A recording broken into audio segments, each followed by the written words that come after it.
What's up, everybody, and welcome to Shapes of Gaming, the weekly conversational podcast all about video games that's unedited, unfiltered, and unhinged. I'm one of your hosts, Matt Stenson, Neo Charge on PSN, and joining me as always, we're on episode number 24, is a retro gaming encyclopedia. Bob Harriman, Leon Lionheartley on PSN. What's up, dude? How you doing? Here's Johnny. How's it going, man? It's spooky season. Good. I got to start it off right. It is. It's spooky season. We're into the fall. We had some cold days here in Colorado, but today was gorgeous. It was like 75 and sunny. I went on a one-wheel trip. I'd expect nothing less of you, my friend. And just because of our personalities, yesterday when it was really cold, that was my fucking day, dude. I went for like a 2 mile walk. It's great. Yeah, it's funny. I was thinking about it. I was talking to my wife about this. Because we're getting to the time of year that I really love. We're coming up on it. And that's when snow is it's a sound absorber, right? And we live here in the city. Colorado Springs has always been a beautiful city, but it's growing. It's growing too fast, some might say. But come wintertime and the snow hits and it's 9:30 at night and it's cold, I can take the dog for a walk or go for a walk for myself, put on a jacket, and it's silence. It's almost, I mean, deafening, huh? But it's peaceful. You can't hear the traffic. You don't hear all of the noise from people playing their music more often than not. You can see your breath coming out in the cold. There is something so fucking zen about that for me, man. I am looking forward to it. I am like a kid anticipating Christmas Day right now. It's true. You make some valid points. I love the snow. Don't get me wrong. I love looking at it, and I love the way it feels, and I love what it does. I just don't like being in it. I don't like having to walk in it. I don't like having to drive in it. The only time I like snow is when I'm at the top of a mountain with a fucking snowboard strapped to my feet. Oh, so you're a cloud. Yeah. No, You're just now realizing that, huh? no, I totally get that. I've always been a snow dog. Yeah. Just you put me out on the fucking lake when it's frozen, doing some ice fishing, or you can do other activities. You know, you've got your snowmobiles, which I don't know if you've ever done that before. No, I But haven't. I want to. it is unreal. Yeah. There's just something beautiful about being able to just glide across the top of the snow, doing depending on how fast you want to go, dangerous speeds. Lots of drinking because beer will keep you warm Oh god. inside the snow. Don't drink in snowmobile. Oh yes, please don't do that, folks. Take it from me, you don't want to do that. And yes, don't ask me how I know, but remember, folks, this is your PSA. You can still get a DUI even if you're riding a horse in some states. Yep. You can get a DUI on a one wheel. And I assume snowmobiling is a little bit like one wheeling. One wheeling, you're floating, man. And if people don't know what a one wheel is, it's like one motorized wheel and you have two foot pads and you lean to go forward and lean back to go back. It's awesome, dude. It'll go like 20 miles an hour. It'll do 15, 18-mile range. I did a nice little urban 5-mile ride, and I went to the park down the street. It was good. And yeah, I like it when it's like 65, 75 out, the sun's out. I don't mind the snow if the sun's out. And in Colorado, when the sun's out, you're never cold. Even in winter, you're a baked potato in the oven, man. Those rays hit you. It hits Oh different. yeah. I'll never forget when I moved out here. It was 2011 and it was in November. And that first January, it was like super sunny out. There was no snow or anything. And I went out and I'm like, holy crap, it's like 65 degrees out. It was like 35 degrees out. And I was just laying it. I just had shorts and a t-shirt on and just laying out in the sun in 35-degree weather. You can't do that in Ohio or the Midwest. No, you can't. That lake snow and that lake cold, Oh uh, god. it is completely different. You feel it when you Yeah. step out. But yeah, that's why I really like Colorado. You get that cold from the winter and you get the snows, but when you hit the sun, you get a nice little toasty warm. And you know what? Exactly. You know what goes good in in the snow? What? Beer. Yeah, it does. What are you drinking? Oh, hey, yeah. Now that you ask, I don't know how that got brought up. uh, Segue. segue. I don't do transit, as George Carlin once said, folks. I don't do transitional material.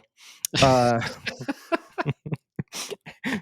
uh, but no, I'm drinking from Wibby. I think that's how you pronounce it. Brewing. Hmm. All right, cool. So you know of them. I do.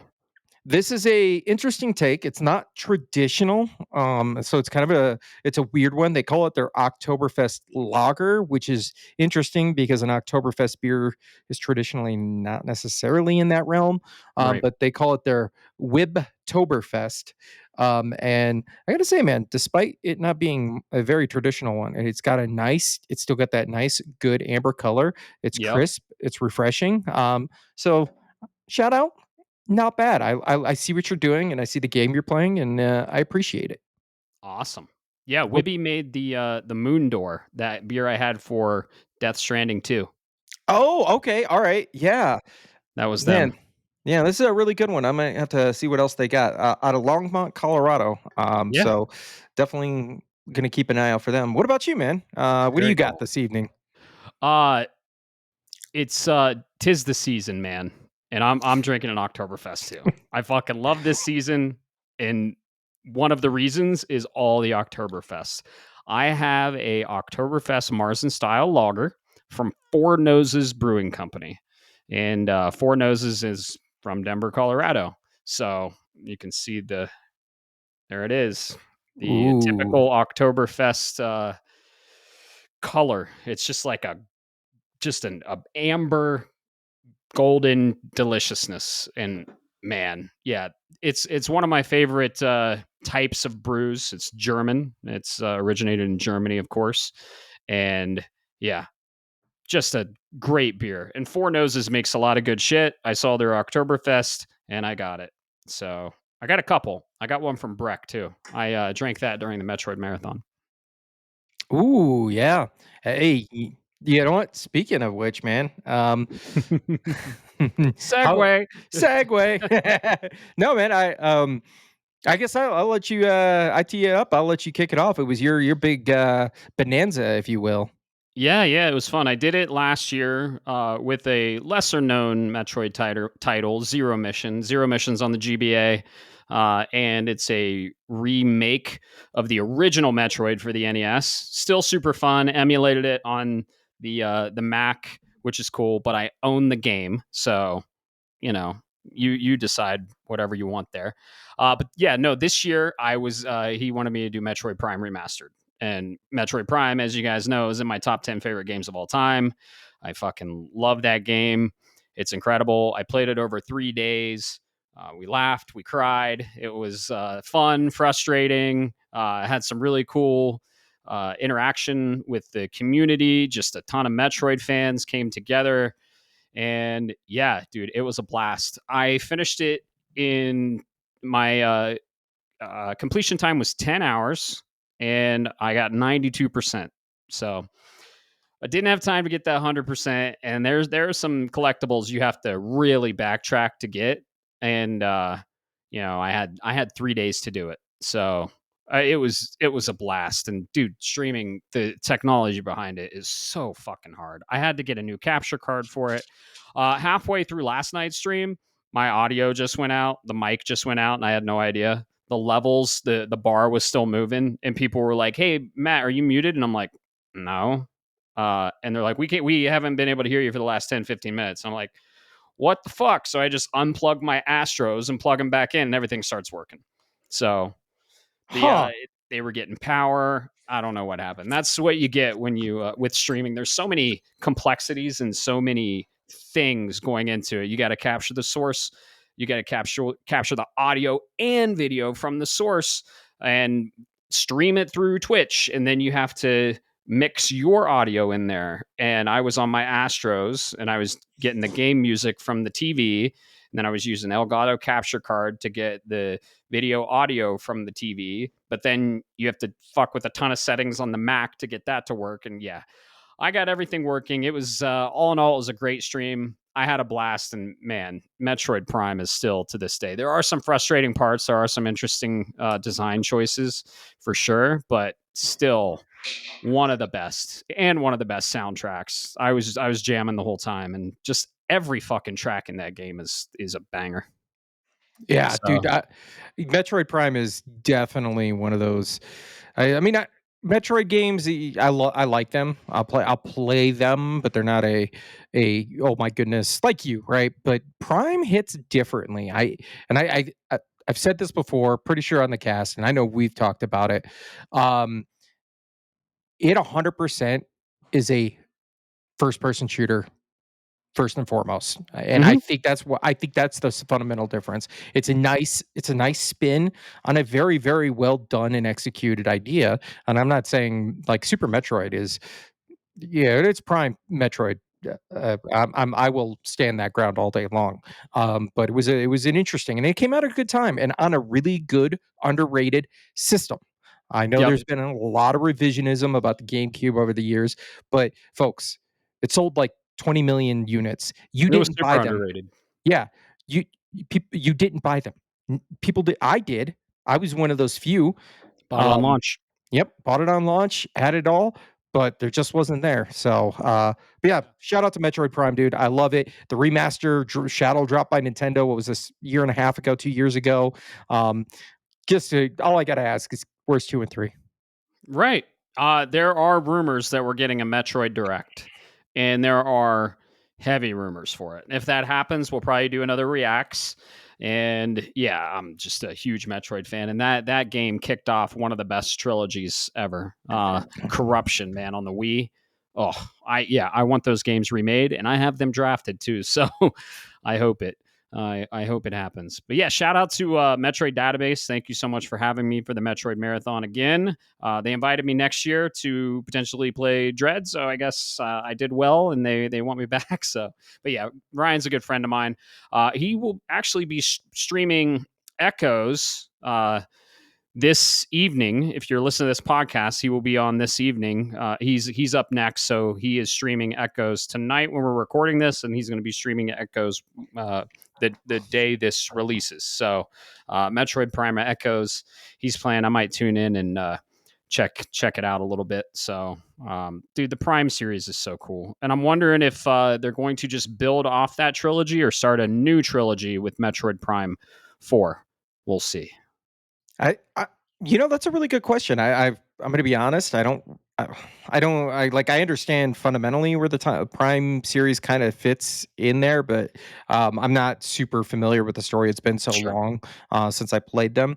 I If I get a chance though, I'd like to go back. If they remake 2 and 3, I will finally sit down and play all three of them Oh, at some point because they're amazing. Maybe I'll do it. You know what? Maybe I'll do if they remake them. Maybe I'll rebuy my Switch too. ooh, okay, yeah, because yeah, I'm guessing they might remaster them and re-release Prime, and then give us 2 and 3 all on a trilogy for Switch 2 with mouse controls. I'm hoping. I'm hoping. But yeah, if you wanna watch the video of me streaming Prime, there's 3 videos. Or if you want to watch Ryan live shortly after this episode goes live, and he'll be the Metroid Marathon goes throughout the entire month of October. You can go to twitch.tv/Metroid Database, or the YouTube channel is Metroid Database 1. I guess he couldn't get the original or something happened there. I don't know. But it's on Twitch, it's on YouTube. Check it out if you want to watch me beat Prime and yeah, get frustrated a little bit on the phase on mines, but ultimately uh, kick the shit out of the Omega Pirate and Metroid Prime. By all means, check it out. So yeah, twitch.tv/Metroid Database. And yeah, I really hope we get some more Metroid news. Like, dude, they've been doing directs specifically. They did a Mario Kart direct. They did a Kirby Air Riders direct. We got a Donkey Kong Bonanza direct. Like, I'm pretty sure Metroid's important enough to get her own fucking direct, but maybe not. I don't know. Nintendo, for some reason, I know it doesn't sell as well as your Mario's and your Zeldas and your Donkey Kongs and blah, blah, blah, blah. I don't care. Metroid is fucking cool. And Samus is as cool of a bounty hunter as the Mandalorian, as Din Djarin, and I will stand on that hill. They are sitting on an incredible IP that's one of the most underrated games of all time. So if you haven't checked out any Metroid game, I'd say start if you're a fan of first-person shooters, start with Prime Remastered. If you're a fan of Metroidvanias, go play Dread.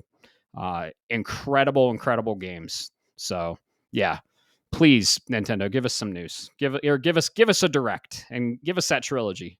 If that Yeah, I was gonna. trilogy hits, I might win the draft. Yeah, yeah, we'll talk. Oh, speaking of the draft, I think we got a follow up from somebody, and I think we wanted to cover base from last week after our state of the draft. I think you want to take this one there, Matt. Yeah, definitely.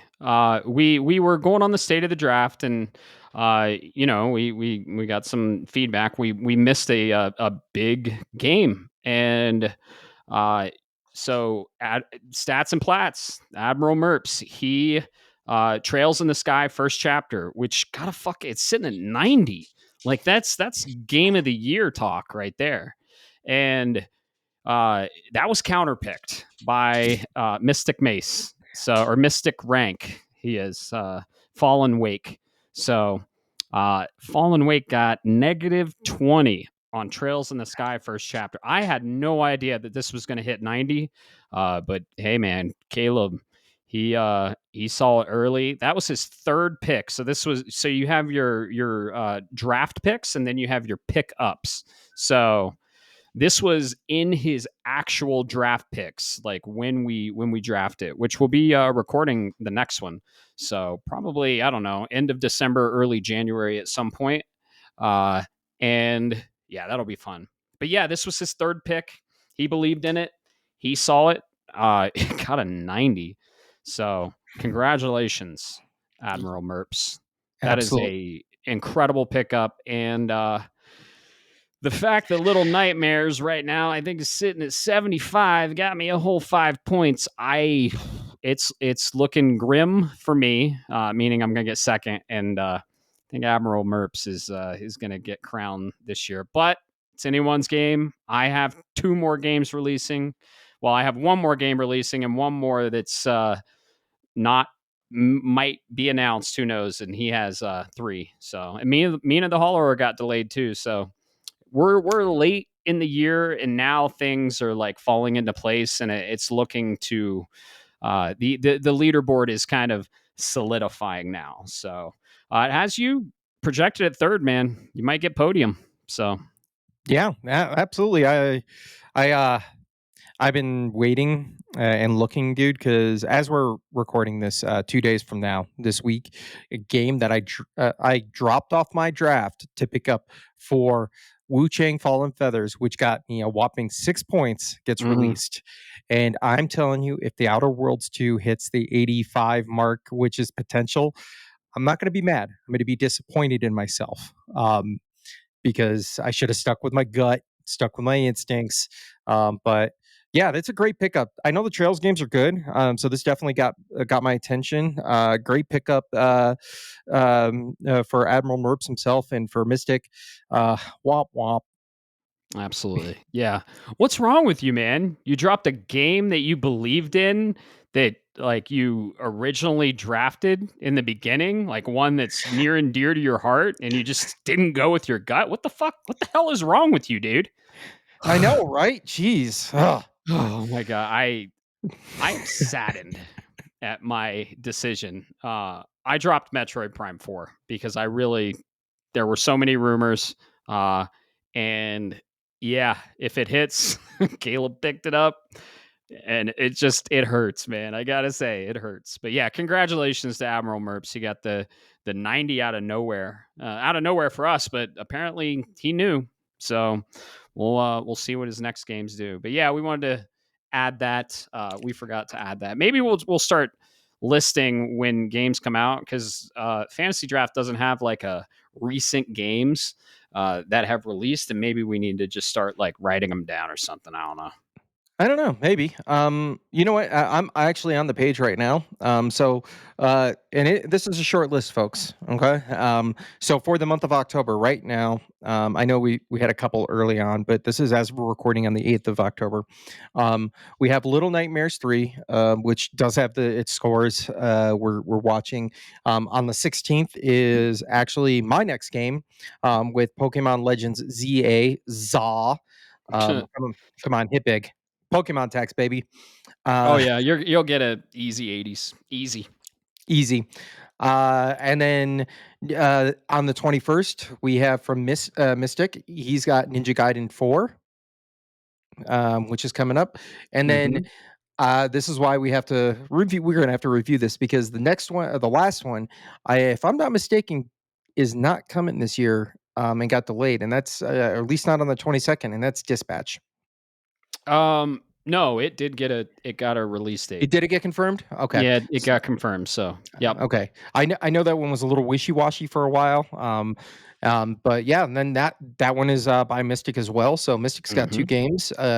This gives him an opportunity. I mean, he's already ahead and won't take last. But he's definitely got some time to play catch up because Ninja Gaiden's going to be a really good one, and Dispatch, while a wild card could come out of nowhere like a Skies or Trails. And I will say, did you see on Open Critic, my friend, the there is a new dog in town on the 2025 Hall of Fame? No. What is it? The one game you and I and Admiral Merps could not draft because it had already gotten Oh, yeah, previewed. Hades too. I can't Yep. wait, and I'll wait for it to come to PS5 for sure. Yeah. Yeah, Um, I'm so excited for that game. And yet, if you guys want to follow along, you can. There's a fantasy draft channel on the Discord.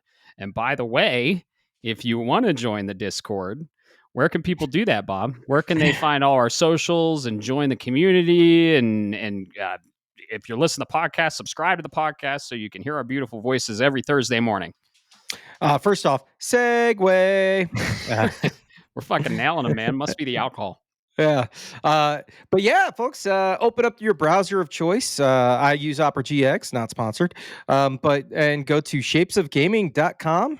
You will find the landing page with all of the links to everything in this community. You specifically, as Matt mentioned here, our Discord, where you can come join the community. We've got channels for just about everything. Matt and I are, Matt's on it probably a little bit more than me. I try to get in where I can and sneak in, keep the conversation going there. You can find our podcast service platforms there as well as YouTube. We are working on the video feed. Requires some extra production time. If anybody's not aware of that process, it's a pain. You can find our socials where you've got your Facebook, your Twitter. I still call it Twitter, and all of the others that are linked there. But definitely go check it out, shapesofgaming.com, and come join this little conversation. Yep. We have fun there. A lot of good conversations about all things nerdy. And yeah, it's a good time.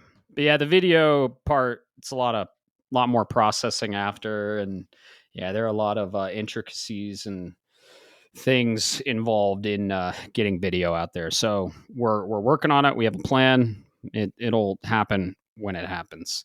Yep. Uh yeah. So yeah, Uh, we'll oh, get there. we'll get there. And just to make sure I did not call this out, folks, I'm so sorry, but here's your leeway into it. You will also find the Twitch, because that's recent. My brain does not work as well. For our Shapes of Gaming, twitch.tv/Shapes of Gaming. Come check it out. There's not a schedule for when we go live, but we've been doing a lot of stuff recently. A lot of Borderlands 4 Mhm. with members of the community, my wife included. I'm gonna basically, whenever I'm on and I'm playing and I'm in the mood, I'm gonna just hit broadcast, and you guys can come join. I've got a mic, so if you want to come have a conversation, I'll answer questions. I've got some ideas for some more regular material, but that'll probably be near the end of end of the year when we're getting into the holidays, so you all can get bored watching me fail at whatever getting over it or whatever trendy game is out then. Yep, exactly. So yeah, and you'll see comments. So if you comment, he'll see it and he'll be on mic. So maybe I don't know, usually on mic. But yeah, yeah, we have fun. We want to play Gears at some point. When, right? Because I still want to play Chronos, and I still want to play Little Nightmares 3. I know it got reviewed lower, but I'm a fan of the IP, and we'll see. I bought it. I had pre-ordered it, so I'm still excited for it. And I'm gonna try and squeeze Silent Hill F in there, but I don't think it's gonna happen. And I gotta finish Ghost before Metroid Prime 4, because Metroid Prime 4 I'm putting everything down for. So Ghost, as you know, is a longer game. Chronos and Little Nightmares I can knock out in October. The remainder of October. But Ghost, I really want to sink my teeth into Ghost and really like spend some time with it, just like Death Stranding. So I'm gonna probably allocate all of November for Ghost. And yeah. And before all that, I need to finish and complete Hollow Knight Silk Song. And I still have Shinobi Art of Vengeance. And I still have the Liza P DLC. So Oh crap! I forgot about that one. yep. Yeah, that'd be a good one to stream. So yeah, October was crazy. Thankfully, we have some quiet time in November, December, and I think that'll be some good time to catch up. So we'll talk all about it on this podcast. Speaking of, before we get into the news, do we want to talk a little bit about Borderlands 4 and our completion? Yeah, yeah. Our journey up to this point, I think Yeah. I think that's fair. Yeah, and no spoilers. We're not going to spoil the story at all. We're just going to kind of give our closing thoughts on the game because we beat the campaign. I spent, I think, like 60 hours in it. What's your time clock looking like now?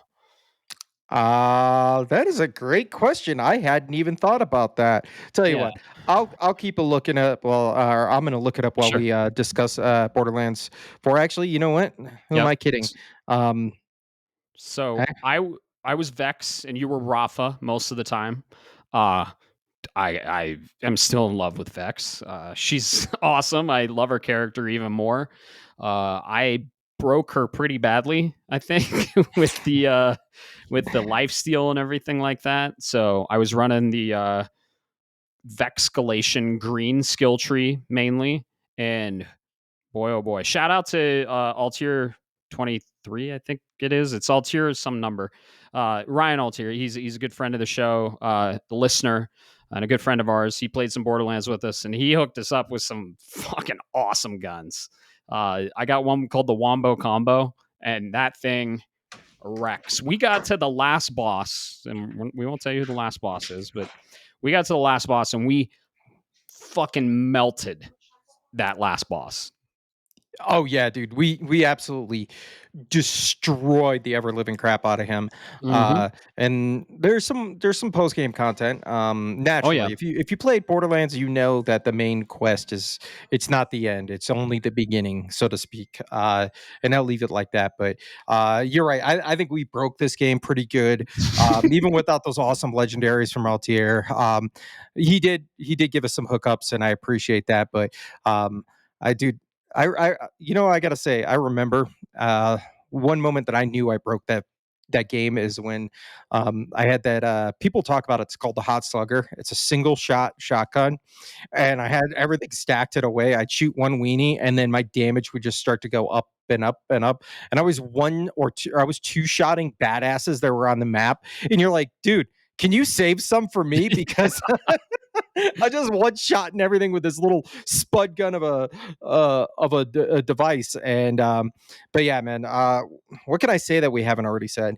Um, you know, this is I think this the best thing about Borderlands 4 is this is the most natural evolution that you could go with the Borderlands series to keep it fresh without completely ruining the identity of what made Borderlands or makes it what it is. Um, there is something special about this game. I am not ready to hang my hat up on it taking the crown from two by a country mile. but I will say this firmly sits at the podium in number 2. The writing is when it hits good. It doesn't hit. So in number 2, when the writing hit, you felt it, you loved it. This one, when it hits, it's not. It kind of feels neutral, and then when it misses, sometimes it misses into not cringe, but uncomfortable. Like you can tell a cringe joke, a dad joke, if you will, and everybody goes ooh, or yeah, don't tell that joke. And then you can say a Mhm. joke or do something, and everybody kind of has that awkward, uncomfortable feeling, like you're at yeah Christmas dinner with grandpa or with a slightly racist uncle who says off-color jokes. That's where Borderlands Shut 4 up, lands in Uncle its Gary. yeah, yeah. But yeah, dude. And by the way, I looked my PlayStation got my portal right here, by the way. Shout out to the Oh, portal. Uh, nice. uh this I have sadly enough, I have 86 hours in this game. 86. Okay. Um, and I'm not I wanna play more. Yeah. I have a lot that I still wanna do in the post game. I will be occasionally playing whenever my wife is feeling up to being able to play games with me. She's playing with Vex as well, but she's doing the different build from you. There's still members of the community that I wanna play with. I have old army buddies who are like, "Hey, let me know when you get to UVHM. Let's hit it up. Let's do the grind." Because that's when Borderlands really takes off is when you're grinding bosses and getting in with the community. So yeah, definitely. Borderlands definitely ranks not in the GOTY contender for the year, but it definitely ranks in a game that absolutely is in my top 10. Yeah, it's definitely a conversation. Which one is the best multiplayer game for me this year? Is it Monster Hunter Wilds or Borderlands 4? And yeah, I'm sitting at 65 hours. I am not done with this game by a long shot. There are so many side missions, like you said.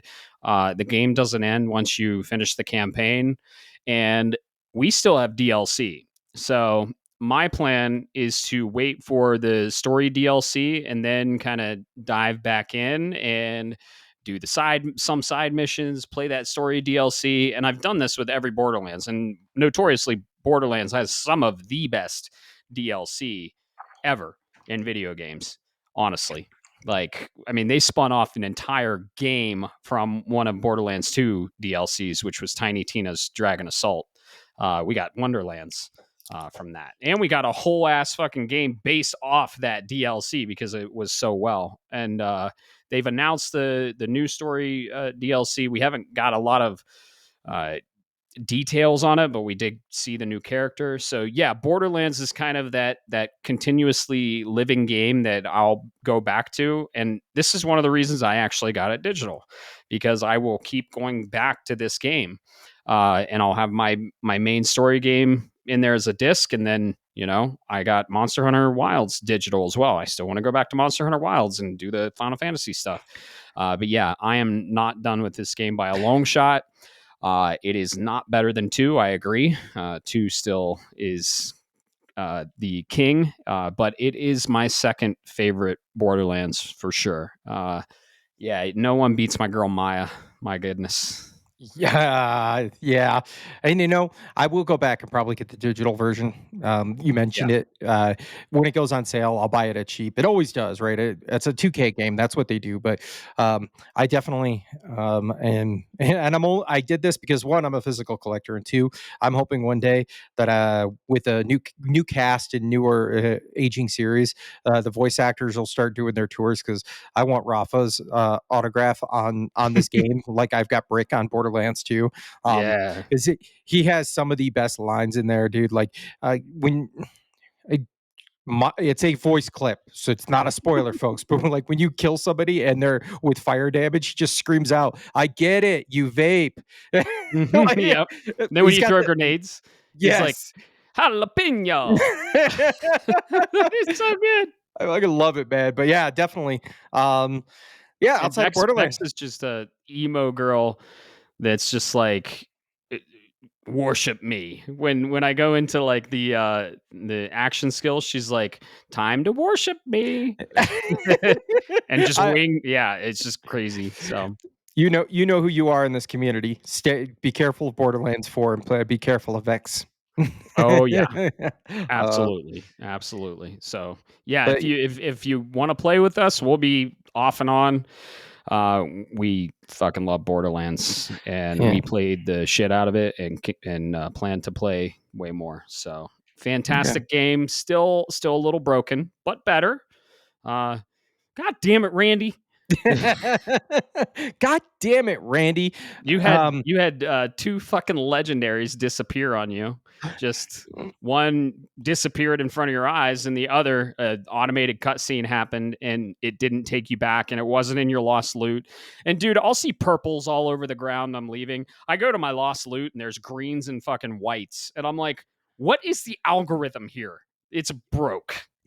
yes, we can we talk about that for a moment? I'm Yeah, getting the same thing, and yeah, it's really irritating because I purposely don't pick up some high-end things because I wanna have it go into my lost loot, and I'm right. saving a little space for when the boss drops a legendary or Hmm. whatever that looks like. Yeah, there's definitely some, issues with some of the algorithm. Um, I don't know if I told you this, but so you were always hosting the online games because Hmm. I had no problem doing that. I don't care who's hosting, but now I do because But even though all of my quest logs show I've completed every quest, I've got the achievements for the same things that we popped. The map markers are not showing for me unless I go to that physical location. oh my god, that Yeah, sucks. so I have like half the map is unshrouded or unfogged, but none of the icons are there, so I can't fast travel because my instance of Borderlands 4 thinks I never went there Oh or thinks I did. I don't really know. I had that happen. Remember when I had question marks and I was like, "What's this place?" And I get to it and it's like a completed fucking area. And I'm like, "God damn it, Randy." Yeah. It's those little things, and I think they'll clean them up. Oh yeah, they will. They will. There's definitely to it, and I don't want to dog on Borderlands 4. I highly recommend you go check, folks, Mhm. go check this out and go play it. But this is the cadence of 2K games recently. Civilization 7 was like this when it first came out back in February, um, and they're just going to continue to roll out updates. So uh, It's definitely go honestly check out.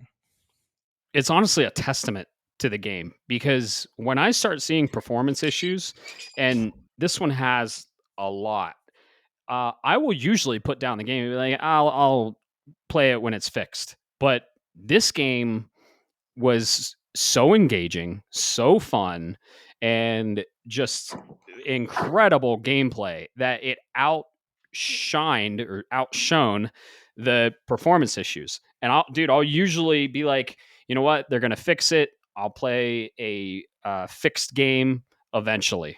But this one, it kept hooking me back, and there were some major performance issues. So when they dial things in, and they will, because they're still selling the game. They're still selling parts of the game. So they are invested long term and they're going to keep fixing it and they're going to keep optimizing it. It's when the performance hits as much as the gameplay did, we're going to have a beautiful gem on our hands. So, Yeah, absolutely, man. yep. But comes close the chapter of Borderlands 4. I guess we'll wait until the DLC hits. Yep. Um, I don't know. I guess I didn't ask. Are you playing anything else this week? Because I know you did the streaming.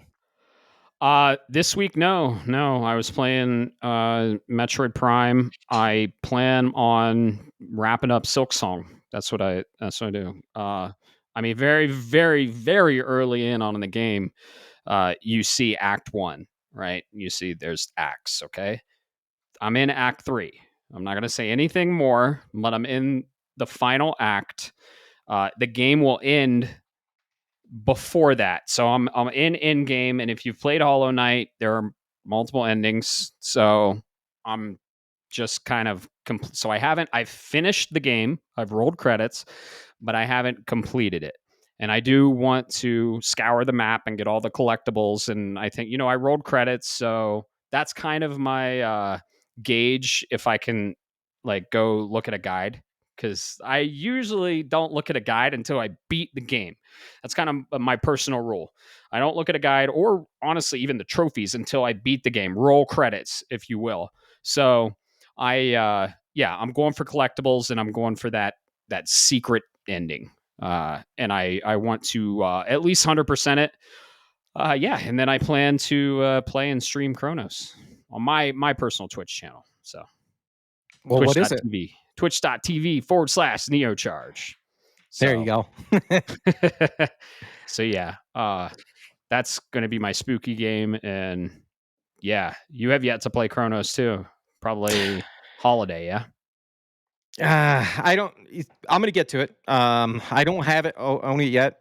This is a time and period where I'm told to put a lot of purchases on freeze for the holidays' sake. Mhm. Even if hey guys, I'm 40 years old. I still get Christmas presents under the tree, even though I don't ask for them. Fuck yeah. But yeah, this makes it to where it's there. If I get around to a spooky season stream, I do have sitting on the shelf Hell Is Us. Ooh, I that'd be think that would be cool. a really fun one. I'm it's got my interest. There's something about that says I know it's a 7 out of 10. And Mhm. that's not to say a bad thing because a 7 out of 10 is a good game objectively. It's But just I mean, not a it got like 80s, so it's an 8 out of 10. yeah, it's an a oh yeah, it did get the 80s. Yeah, Um Hell is S reviewed very well. yeah. Actually, Chronos is a 7 out, got like Oh yeah. 76. So Hell is Us scored way better. Yeah, that would be a really good stream game, like a community, because it tells you nothing. The game tells you nothing. And I guess the community could like all chip in and be like, well, what if you do this? Or they'll fucking look it up and spoil it for you in chat. Who knows? Don't do that. Yeah, please don't. I always do. Be your own judgment and marker for when you do it. If you look up a guide right Right. away and you look up a secret, I'm not going to judge you for a puzzle Yeah, if you're no. looking up a puzzle right away. But this is one of those games that it's designed for you to kind of to figure it out on your own. And then if you get frustrated enough, go ahead. But at least kind of play the game the way it's intended. And I plan on Yeah. doing that, even if I'm drunk and too stupid to figure out what I'm supposed to do.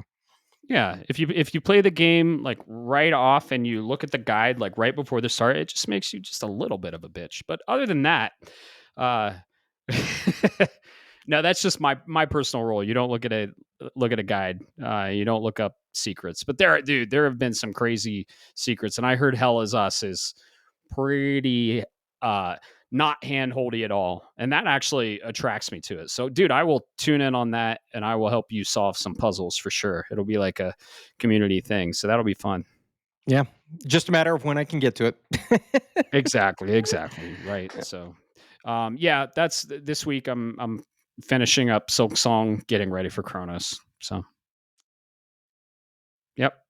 Perfect, How about man. you? How about you? I saw you Um, at Crow Country. yeah, I was gonna do it, and then I realized I was overlapping with the Metroid Prime stream because I don't know. I don't even know No what week it worries. is. It feels like right now.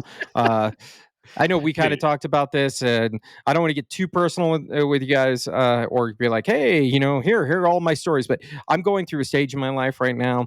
Not a bad thing, but I like to think of my life as one big video game. We all are living in RPG. We all have stats. It's your story is yours, and that's what makes you unique. Um, I've gone through my prequel. Growing up, I've done chapter one, getting a career, chapter two, starting the family. I'm kind of getting near the end of chapter two, going into chapter three when I get to open world explore. Um, and it's kind of left me into a point where I can't really sit down in front of a game, in front of the TV, and play for hours on end right now. So I've been doing a lot of Portal playing. Uh, Ooh, that sounds Nice. dirty. Uh, Portal playing. Portal. Dude, with that analogy, I'm in the fucking water level of my video game. Oh shit! I'm sorry. Let's hope you take off those iron boots. Right. Yeah. Ugh. I'm going in the menu every time. Ugh. Yeah. Yeah, I'm in the fucking water temple of my life right now. Ugh. But no, I've been doing. That is such a weird analogy, and I fucking love it, dude. Yeah. Yeah. Oh, but yeah, I've been doing a lot of playing on the PlayStation Portal. Shout out to that device. If you have a PlayStation, this device, and you're like me, where some weeks you're not able to sit in front of the TV, this is an amazing device. You can do it locally. But I played Ivalice Chronicles for about 3-4 hours. Um, and even in this short time, dude, this game fucking rules. This is kind of a mashup between the original, which came out in 97 on the PlayStation, and then we got a re-release. I don't remember what year, so don't quote me, folks. The War of the Lions edition, which came out to the Vita. Um, and you know what? This is kind of a mix-up. You've got classic mode and you've got this enhanced mode. The enhanced mode takes all of the good story bits and translation fixes from the War of the Lions edition and puts it on top of the mechanics and the gameplay from the base edition. Uh, Full on voice acting. And there was one voice. I'm not going to say who the character was because I don't know. I don't remember how much of a role they play, but there was a voice, and I went, "Is that who I think it is?" And I had to go look it up online. It's Ben Starr. Oh my god, yes. That's So awesome. yeah, I heard it and was like, "That's Ben Starr." I had to go look it up Beautiful. for confirmation bias, but this game, if you're remotely even interested in the tactic style games, these grid based games, Final Fantasy Tactics is probably the best one to get into. It translates into very well from a well known RPG. There's a lot of series. There's a lot of good tropes with the usuals. The chocobos are there, and this story is very different when it comes to a lot of what you would get out of what you would expect from a very colorful game. This is very dark. It's very political. This is very Game of Thrones like in its tone. And I'm all here for it. This picks up and plays when I can. And then the other one, back to it. I mentioned it last week.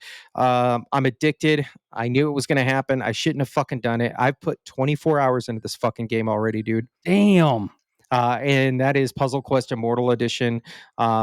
Match 3 style game with all kinds of RPG mechanics, and I don't care about the story, not even paying attention. I'm just building a character and finding a way to break the game, kind of like Borderlands. The only thing I can say, if you are somewhat interested in this kind of a game, it's really good. Pick up and play. Just know you're going to see patterns where it seems like the AI, because if you don't make a move after a few seconds, because I'm looking and trying to figure out what to do next, the game's going to kind of be like, hey, here's a recommended match or a move you can do. That's bait. 9 times out of 10, the game's like, hey, That's you can make awesome. this move, because then the enemy gets a turn and then they do this all kinds of combo stuff and you lose the match. So it is very frustrating in that regard. Sometimes almost feels unfair, but when you finally get through it, you feel satisfied and refreshed. But yeah, definitely, I'm addicted to it again, man. I knew I shouldn't have bought it, but I couldn't help myself. I love that it's like an opposite hand holding. Like it recommends the wrong thing for you, so you lose. That's awesome. Oh yeah, absolutely. You'll see that because if the three match, so it'll be like, hey, match, move Hmm. this piece, and you'll get three match, and that'll give you what you need. Right. Because there's certain different the gems correlate to different mana types of mana, and the game knows based on your build almost like what kind of mana you need to do your spells or abilities or whatever. So to be like, hey, you can move these ones, and it's going to give you the mana you need. But little do you realize your opponent AI has figured out that out and is playing it into their favor. So if you make that move, that'll drop down, and then they'll get a combo that lets them do these extra number of things. And then you're like, oh shit, I shouldn't have done that. So it's frustratingly beautiful. That's all I can say. Dang. That's crazy. And dude, what a fantastic Portal game. Two fantastic Portal games. You got Ivalice Chronicles and Puzzle Quest. Dude, I'm super excited for the Ivalice Chronicles. I played the original Final Fantasy Tactics. I played the shit out of that offshoot Final Fantasy Tactics Advanced. Uh, that was kind of a, I don't know, spiritual successor to it. Still, like, it's a Final Fantasy Tactics game, but advanced. It was almost like a port, but with different some different things there. So yeah, I can't wait. It might be like my dead of winter cozy game. I think that might be the cozy game for me. But who knows? In fucking what January we have something coming out, and then February we have Resident Evil, and then March. Oh god. So yeah, um, that's awesome. You're enjoying Tactics. I haven't got it. I haven't even. I won't get to it probably till winter. But I'm very excited for it, and it's Final Fantasy, and it's awesome. So I can't wait. I'll eventually play it, and I'm glad you're enjoying it. Yeah, definitely go check it out, folks. Yeah, But yeah, sure. man, that's all we're on there. I've got things in the channel. This week is a week where I may not be able to play as much as I'd like. Particularly this weekend, if everything goes to plan, I'm going to be shot, and Hmm. um, so expect to hear more of this, the same next week. But maybe who knows? Life can throw anything at you, folks. Exactly. Yeah, you just got to be ready for it. Ride the roller coaster of life, surf the wave to oblivion or success. Who knows? Either way, it's going to be exciting. I'm going down with the ship, baby. Exactly. Surf that wave. So yeah, I got a lot going on this week too. I'm gonna pepper in Silk Song when I can. But yeah, I got 3 Tron Ares showings, baby, and it comes out tomorrow. I'm going to see it in IMAX. I'm going to see it in XD, and I'm going to see it in Dolby. So can't wait. Hope it's good. I'm cautiously optimistic, but we'll see. I'll report back on the next episode to tell you if I absolutely loved it or I didn't like it. So I just don't know what Disney's going to do with it. I'm going in completely dark. I don't want to look at any reviews. I don't want to look at any scores. And yeah, can't wait. Yeah, dude, I'd like to see it. Maybe I don't know. I'm not a big movie guy, but I'm always down to just go hang out with friends, right? You know, Yeah. small gathering. I can't do big crowds, Oh, which for sure, for sure. I fucking love the movies. I live close to one. I just love grabbing a beer and some good food, and then going to the movies, grabbing me some popcorn, and I love the movie theater experience. And it's I don't go see movies alone, so I usually try and get a date or something, or go with friends. Uh, but yeah, I'm at the movie theater once or twice a month easily. So I'm very excited. Very excited. that's awesome, man. Well, what do you say we get into this to this week's news? Let's get into it. We got a lot of news. There's a lot of shit announced and a lot of stuff we want to talk about and a lot of things that I want to touch. Giggity. Giggity. Yeah, god damn it. Dude, how many that's what she says on Borderlands did I get you by like 1 second? I know, right? Oh, dude. You know what makes it even worse is my kids being the generations younger. Uh, I'm an elder millennial, so they're Hmm. alpha and Z all the way through Right. there. You know how many phrases they say, and I will sit in a meeting and somebody says something, and I'm going to start laughing to myself. But nobody, I know nobody else in the room knows why, because it's such a Gen Z thing. Like, did Hmm. this apparently the 6-7 thing that started popping up? I don't know if you heard about this. Nope. Haven't heard about it. Yeah. So for anybody that doesn't understand, 6-7 is kind of like our generation's 69, where if somebody says it, you're like, you laugh. The catch and the twist on this, Matt, is there's no fucking joke to it. That's the point. It has no relevant significance to it. It's just if somebody says 6-7, Who's you, the 6 and who's the 7? I don't know. That's my question, because I, like 69 goes like a puzzle piece, right? yep. Like right in there. But the 7, there's like a awkward fucking thing hanging out. Uh, that's what she said. Yeah. Yeah, no, apparently there's no point to it. But I digress. The point is my brain is brain rotted because from both angles here, Hmm. generational angles. But Interesting. uh, There another one I've seen is bet. And oh yeah, apparently bet means oh yeah, that sounds good. Or like when I first heard it, I was like, well, no, that actually I thought it was like a retaliation, like, "You sure about that?" or something like that. But bet is more of a like an acknowledgement. oh, see, and I could see that, but Bet wasn't one of those that I heard from the younger crew. Mm, This I actually heard from a lot of the how do I put this without sounding like an asshole? A lot of the it came from my army days with a lot of the urban culture and mhm. crossover. Because Bet was like, oh, Bet, as in Exactly. yes. But Right, now they like use it as in it's in a bet. I acknowledge it, and there's a different tonal to it, and I don't understand it. I don't. You know what? If you've yeah. got your younger kids listening to us, one, shame on you, and two, all I'm going to say is lava chicken. Have a nice day. You're welcome. Yeah, I know that's a Minecraft reference, right? Yeah, it's from the Minecraft Yeah. movie. Chicken jockey.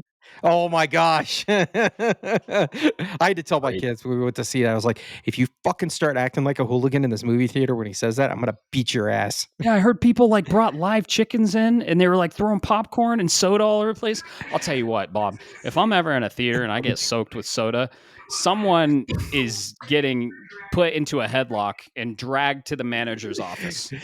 I don't know why, but it makes. Do you see that video? The dude that just started Mhm. pissing in the theater. Wait, what? Was it Yeah, this happened. ugh. I don't remember what it was, but this dude was just he was drunk watching a movie, and it's a I think it Was was it a hold on. I Was he think it, sitting down, or did he, like, stand up and just whip it out and just start pissing over he everyone? stood up, and this was a movie where where people had their kids with him because it wasn't an R-rated movie. So he Oh my starts god. peeing on the back seat and splashes, and these two fathers just come out and start beating the Oh, brakes yeah. off of this dude. Um, Absolutely. yeah, I He don't could know why. get in big trouble for that. That is, yeah, he can get, like, pedophile charge for that. Like, Oh yeah, hurting absolutely. a child. Yeah, yeah, and don't do that. Get No, drunk at a bar like normal people and piss in a bathroom or on the side of a bar, you know? yeah, yeah. Be Not normal. in a Get not in a movie theater where kids are. That's so weird. be a real American man. Get drunk at a Yeah, bar and then start a fight with the delivery truck driver and get stabbed.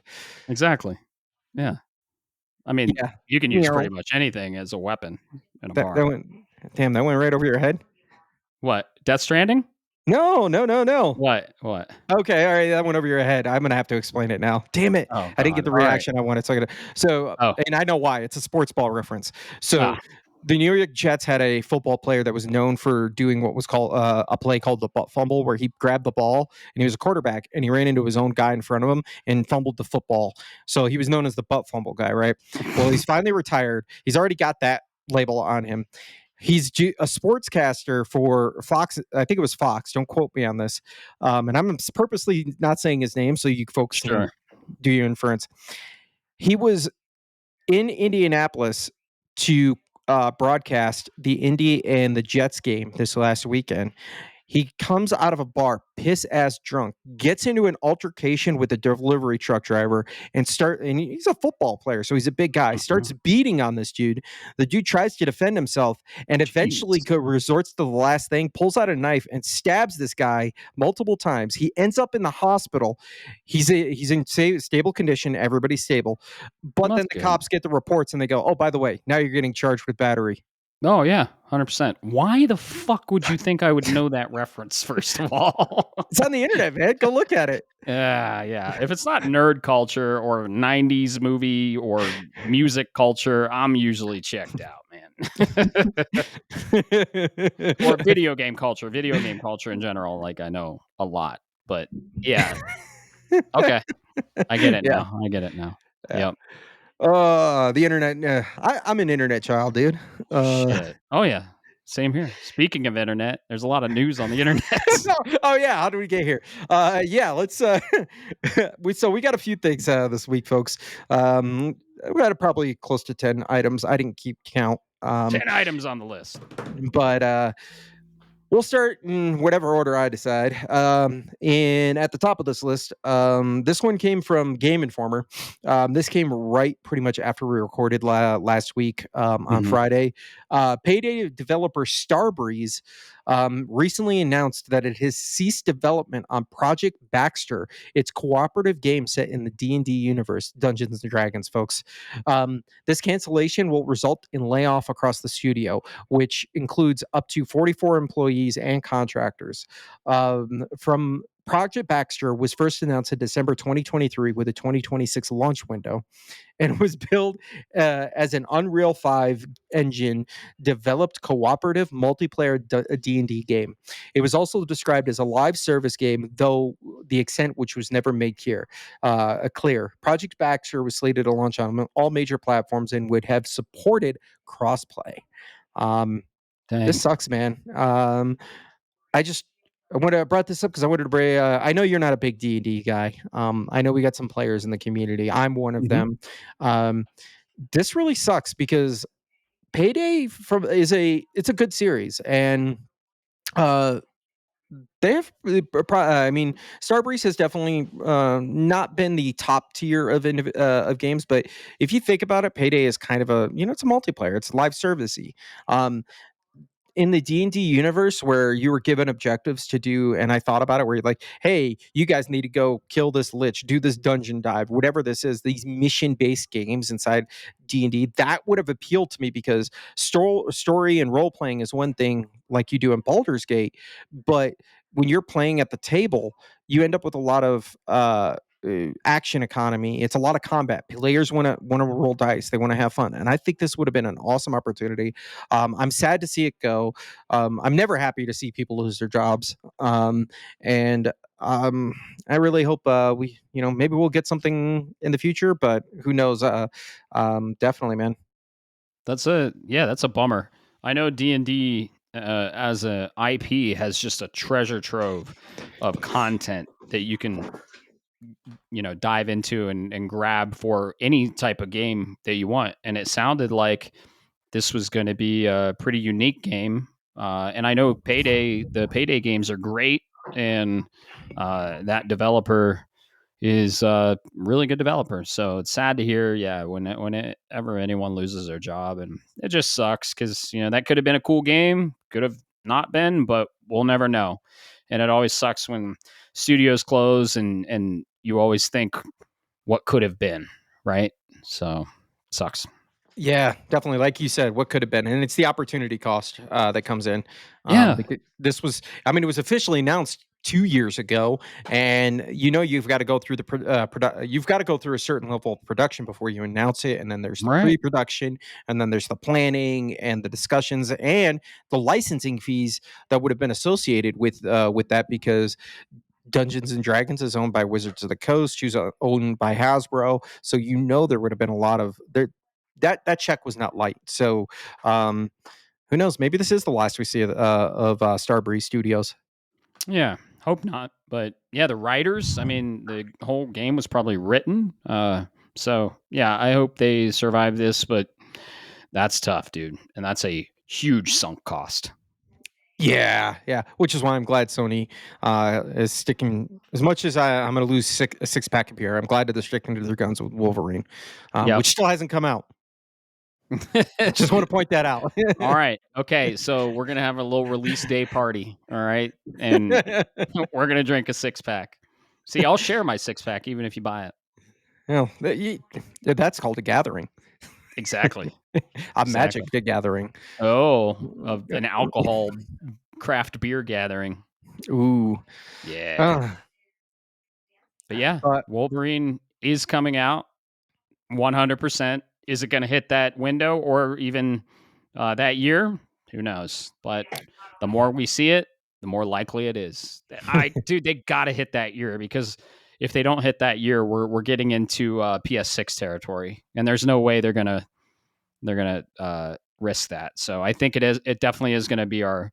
We were supposed to get one tent pole game. So Sony announced their earnings and everything one year. They always do, and they brought out this slideshow and they say we're gonna have one tent pole game, one games as a service game, or no, like multiple games as a service games, and then one offshoot like experimental game. Astrobot was that, but I think now we're seeing two tentpole games. When I say tentpole games, I'm talking about the big boys, the first party, right? The God of Wars, the Horizons, the Uncharted, stuff like that.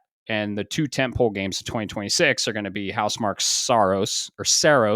Saros, and then Insomniac's Wolverine. So, and I think they have to do two tentpole games because like we're getting into PS6, and people like the devs aren't gonna start changing their games over to PS6. But anyway, we'll report on all that whenever the news comes. So I think we'll see a Wolverine state of play next year. yeah, maybe. Oh, that would be sick, dude. Yeah, I'll be down to stream that one with you. yeah. We'll do a reaction. We'll dial in the fucking sound and all that. Just yeah, we'll get it. We'll get it squared away. So Yeah. Well, speaking of Sony, this this next one, sad news, unfortunately. no. I know. PlayStation. This one came from Video Games Chronicle. It's across multiple sites, but this is where I first reported it on through them. Is PlayStation quietly has canceled the remaining PlayStation the Concert 2025 U.S. tour dates. Um, so what this means is and there's actually an update. Wow, look at this as I'm reading it again. Oh, Um, look at that this was live. yeah, this was officially organizers GEA Live have confirmed to VGC that all remaining 2025 North American tour dates have been canceled. It is with great regret that we have canceled the PlayStation the concert tour dates in North America, a spokesperson said. Our team All has of spent them. a considerable amount of time developing this project, and we share in the disappointment of fans who will no longer be able to attend. We extend our heartfelt thanks to everyone who supported the show and appreciate your understanding in making this difficult decision. I don't know. We're gonna have to go So look. This is a live because as of when I heard when the it fuck was do I get my money back? I yeah. bought I bought like golden fucking circle tickets for the Denver show. This sucks, man. Uh, Sucks bad. yeah, I currently was has excited for that. dates on sale for the month. So it may. I don't know. We're gonna have to look it up. But if you were Wait, looking did into you say going to this 2025 or 2026? 2020, Or uh, well, it's called the 2025 forward, but it's 2026. Sorry. so all the remaining 2025 shows Yep. or It's they, see okay, that's where I'm getting confused is because because ours is in February 2026. okay, so we might be good. They might have canceled all Okay, the good. 2025 dates. Still, that sucks, but man, I really want to see this. Like there's supposed to be some sort of unique immersion in it where like holograms and shit, and it's going to be like Horizon music, God of War music, Ghost of Tsushima music, probably Ghost of Yote music, maybe not Ghost of Yote, but Last of Us, Uncharted. Like there was so much shit announced, and I love concerts, and this is like right in our wheelhouse, and I got tickets like day one. So do I have to buy out the fucking theater so it happens? Shit. You'd be like 50 Cent, the Ja Rule concert. Right. uh, no, dude, that's I'm hoping it's still good for us in terms of where if it shows up. I'm confident we're still good for next year. Okay, good. A little ambiguous and I'm looking forward to it. Absolutely, like you said, it's the experience for me, like the overall the visuals and the aesthetics and the show itself. Because I think PlayStation, Sony, should I say this correctly? Sorry, folks. I think PlayStation's first party titles have some amazing soundtracks, but outside of a few, like Uncharted is a very there's certain songs from the Uncharted track that stand out. Yeah. And there are hits in there in between. If you sent me to, let's say, I don't know, Horizon concert, I'd be like, hey, let me see Aloy, let me see all the cool mechanical things because ultimately, at the end of the day, they end up kind of blending together to me. And I don't mean it as a disrespect. The music's beautiful, but either way, I'm looking forward to it, man. Yeah. I hope it I hope they go through with it because this is quite concerning. So Yeah, I wonder what the impetus is because I never heard why they're they just not canceled. selling. People aren't wanting to go see it. They're not selling seats. The economy's bad. This is a luxury thing, uh, and people need to buy fucking groceries and pay their bills, and the economy sucks. So I guess that's fair, huh? yeah, inflation is nuts, dude. Like eggs are like $8. The good eggs, stupid. The good eggs. Hmm. Yeah, like dude. Okay, I'm gonna show you a good egg and a conventional egg. Right, the yolk in a good egg is like orange, and do you know why? Because it's not pasteurized. No, no, you. I don't think you can pasteurize eggs, but That no. that's what it's part of the process. There's a membrane on the outside is part of the pasteurization process Wouldn't they that gets cook if removed. you pasteurize them? Not necessarily. Wouldn't you just have a hard-boiled egg? Look at milk. Look at milk. Okay. So what they're doing is they're removing. There's a certain process that goes through, and it Yeah. removes some of the protection. That's why European eggs you can just leave out on the counter, and American eggs you have to put in the fridge. Well, these eggs you can leave out on the counter. Bingo. They are orange because what makes orange when mixed with yellow? Blue. Red. And the bugs they eat. The bugs they eat. Hmm. They make the yolk. And when you have like a super light yellow egg, they're basically fed trash or grain, Mhm. and there's not a lot of nutrition in there. So I know they're cheap, folks. I get it. You can go to Costco, you can get these eggs for fucking ridiculously cheap, but look at your yolks. And I mean, one of the good eggs is probably worth the nutritional value of 3 of the conventional. Yeah. Um, I buy Vital Farms eggs, and they are expensive, but they're very high in nutrition. And nutrition, it's all about nutrition density in foods. I'm not going to go into it. How the fuck did we get on the egg conversation? I don't even know. Is it the Moving chicken or on. is it the egg? Is it the chicken? We were talking about people bringing in chickens for the Minecraft. I don't even know how we got on that topic, but yeah, if you have any health questions or anything, I'm big into health. I'm not a fucking doctor, and I don't give medical advice. I'll just share what I've experienced and what I do. So maybe we'll start a health channel on the Discord. But Health yeah, is wealth, baby. Health is health, wealth. health is wealth, dude. Oh my god, health is so important. I love the saying, you have 1,000 problems until you have one health problem, and then you have one problem. Mhm. Yeah. No, that's entirely true. Yep. I don't know. I'm a traditional. I don't want to say male, but I don't go to the doc unless my wife forces me to. Oh yeah. I'm terrible. Don't do that, folks. Please. No, I yeah, I, I dude, I just go have a problem. get your, get your blood work done once a year. If something comes up, then address it, and just get that blood work done. Get your RPG stats. You gotta see where you stand, and just do it like every year. Usually, if you work for a company, your health insurance pays for it. So anyway, well, I could do a whole fucking podcast series on health. But yeah, what's our next news item, Bob? It's good news. Well, Good. yeah, I'm gonna say it's good news. Okay. Came in from VGC over here. Go after just 1 week at the top of the UK physical charts. This is physical sales charts. EAF EA Sports Football Club 26, and not American football. This is soccer. Mm-hmm. FIFA. Drops the title Right. to Ghost of Yote. Oh, good. Yes. So, Love it. Love to see it. yeah, this was according to the business editor Christopher Dring. This week's chart seems EA slipping down. He reported over on Twitter the UK boxed launch for Ghost of Yote is really, really good. It's number one, which means it beat the second week of EA Sports FC 26 and sold almost 3 times what Mario Galaxy 1 and 2 did on Switch. Oh, hell yeah. Okay, cool. Do we have sales figures for Ghosts of Yote? Love to Um, see it. Love to see it. I haven't heard anything yet, but from my understanding, it is included in with this article. When one of the followers asked Dring how Yote's physical UK sales compare to those of its predecessor, he replied, "It's about 40% below, so it's Okay. down 40% on physical sales." But Gotcha. Yeah. that's just physical sale reports. These do not include the digital.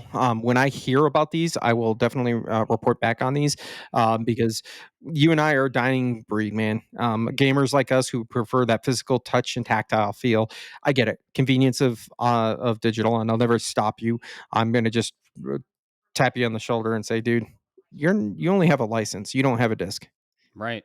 Yeah, I got my Ghost of Yote physical version from Best Buy. Uh, it's got an awesome reversible cover. The disc art is awesome. And yeah, we're not only a dying breed in the fact that we like physical, we're a dying breed and very rare on how we play our games. And we might do a podcast topic on that, like how we actually play our games. Single player We don't really play any games as a service. We don't really do any microtransaction stuff.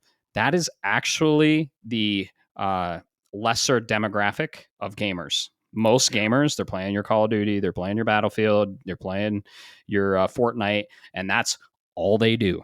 And they spend hours upon hours on just those 3 games or something like that, or just one game, or Genshin Impact. So, yeah, Yeah, no, um, you're right. You're right. I Maybe that would I be good. I prefer it my way. Yeah. I think you're right, man. I think we chat offline about this, but I think you're onto something there, and I got a couple of reasons why. For So sure. we can Maybe chat we'll do a offline about it. podcast. Maybe we'll do a podcast topic on it. That'd be kind of good. Um, well, speaking of the type of gamer I am, unless you got anything else on Ghost. No, I'm super excited to play it, and I just love seeing its success anywhere I can. Shout out to Sucker Punch. Yeah, absolutely, man. Can't wait to play it. Um, but yeah, this one comes. I'm reporting. So this I'm bringing up because I saw the original video and I was like, dude, this is my kind of thing. I love this. In fact, I'm subscribed to the channel. I would look for any of the newest stuff. And then it started circulating on the news outlets, and I went, oh, okay, I got to bring this up because there. I know I'm not the only kind of person that loves the history of games and the secrets and the undergrounds. But last week, actually, this last weekend, from when you're hearing, Liam Robinson over at Did You Know Gaming on their YouTube released a about 45 minute video, between 45 and 50 minutes, on a Xbox canceled game that was supposed to be Uncharted's rival Mm-hmm. back in the early days. It was What's said back in the early days? What are we talking? Like before they picked up the 2013. Indiana? Oh, before they picked up the Indiana Jones IP, because I think Uh-huh. that was kind of their answer. They absorbed Bethesda, and they're like, Wolfenstein kind of looks like, and so Yep. this is interesting. Go ahead. Yeah. Yeah, absolutely. This came back from there was a 30-second trailer tease during the Xbox E3 back in 2013. This is probably why we glazed over it because that's the notorious Xbox dive year, if you want Yeah. to call it that. Um, but at the time, this title, which was called Project Ranger, didn't have an official name yet, was attached to Black Tusk Studios, and that wasn't even their first name. You can go watch the video, folks. They were named something, and then they picked up this project from Xbox and became Black Tusk, which then later became the Coalition. Yep. That And the co they started making the Gears games. Bingo. Yep. Went on to do the Gears of War stuff. Um, so I wanted to bring this up. Go look it up. It's Did You Know Gaming. There's a YouTube channel. This is off of their main one down there. Pre production began in early 2012. This was supposed. It's got a really cool history because originally was supposed to include Connect features. They brought on yeah, college students who are like, hey, you get experience and then we'll help you with the job. And the project fell apart. But from my understanding, it's a really cool game. It's kind of like this James Bond and Uncharted come together in a really cool set piece. A lot of the ideas. And what was taken out of it was the duck or the cover shooting was like the shooting, the mechanics and the fighting were considered the highlight pieces. And well, now you can see where that jump went from doing what they were Project Ranger into Gears of War Hmm. Very because interesting. Gears at that time was already established. So Microsoft said, or Xbox said, here, you can at least do this. Don't fuck this up. Right. Right. That would have been interesting to see. But yeah, 2013 was not a great year for Xbox. So that's a Yeah. very interesting piece of news for sure. Yeah. All right. All right. So the next. Oh no no no no no. All right. So this next one's a small piece. But I know you definitely enjoyed this game. For some reason, it came out of fucking nowhere. Announced. Control. Yes.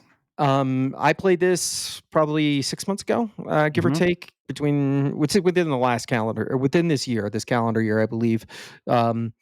I played it. Absolutely enjoyed it. And then I said, wait, why is there no PS5 Pro patch? And then as of October 6th, so 2 days from we're recording, 3 days when you're hearing this, article came out. Control decided it's going to launch a 1. Or has already received its free update version 1.30, which includes missions, outfits, PS5 Pro updates, and more for all platforms. So this is Xbox Series X.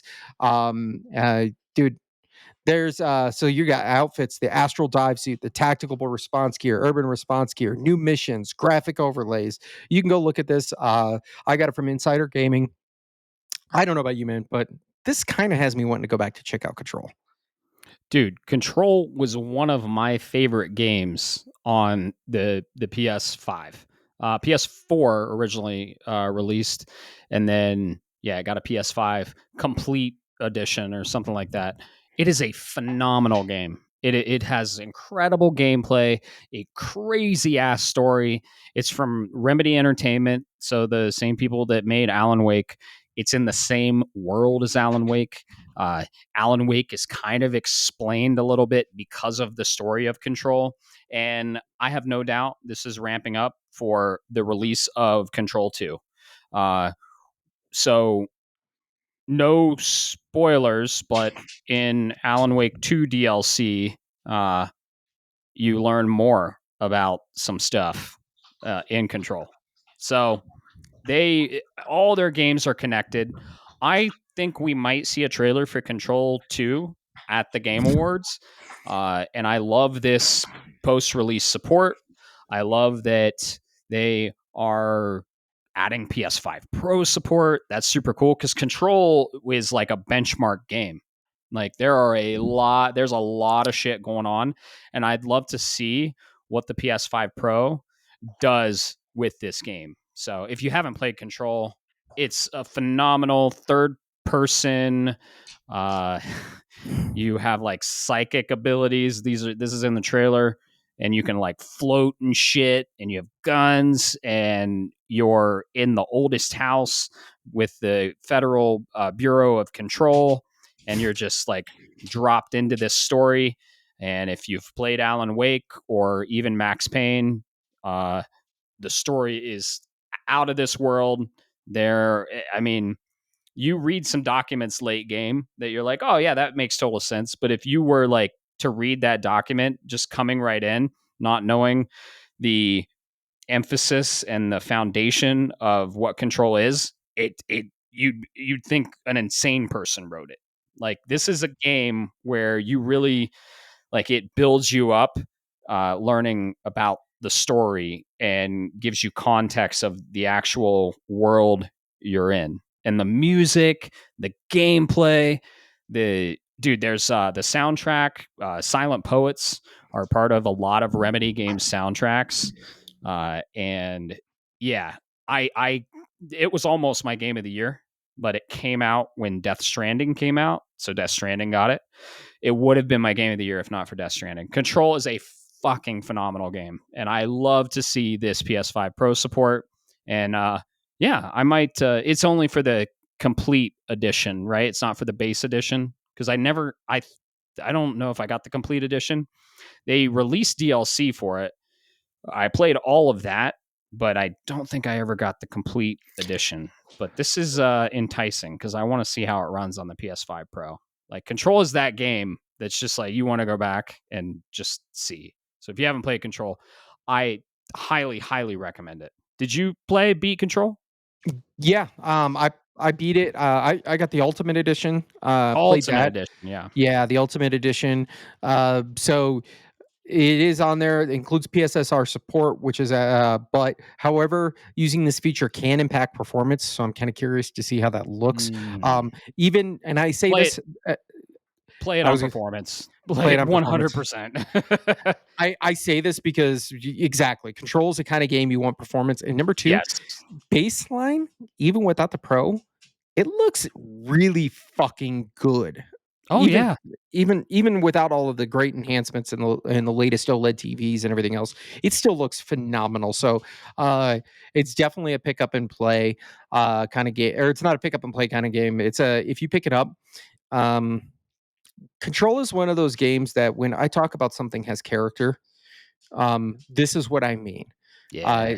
there is something about this that is unique in its the way it naming conventions and the way it presents itself and the way it plays. That's different and separates itself from the rest of the pack. Because you can have a really good Metroidvania, but can you have a Metroidvania with a little bit of enough of a twist to where everybody remembers it?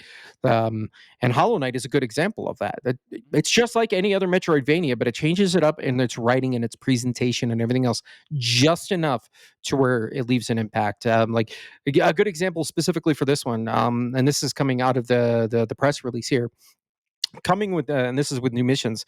So, coming to missions, players can now try out Dr. Yoshimi Tokyo's guided imaginary experience, which features a voiceover by redacted. I'm not saying that name, and was Yeah. previously exclusive to the PlayStation 4 Digital Deluxe experience. The guided imaginary experience; those sense of words flowing together.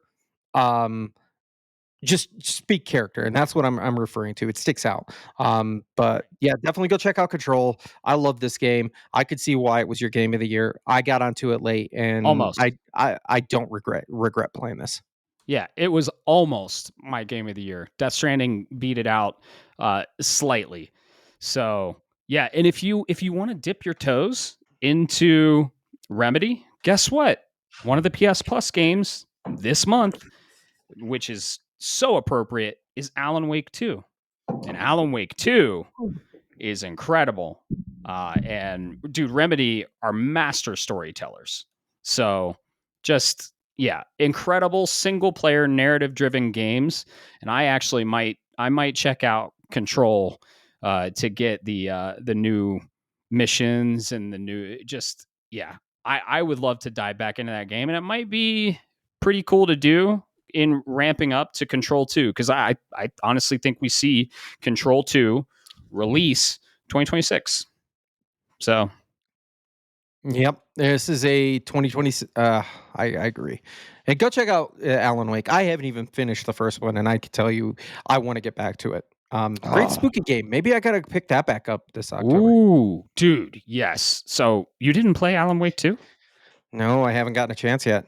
Oh my god. So all right, it's free on PS Plus. I know when, I right? have it. However, you need a spooky game for October. At least one. So Alan Wake, originally released on the Xbox 360 as an exclusive, recently came to PS4 or PS5.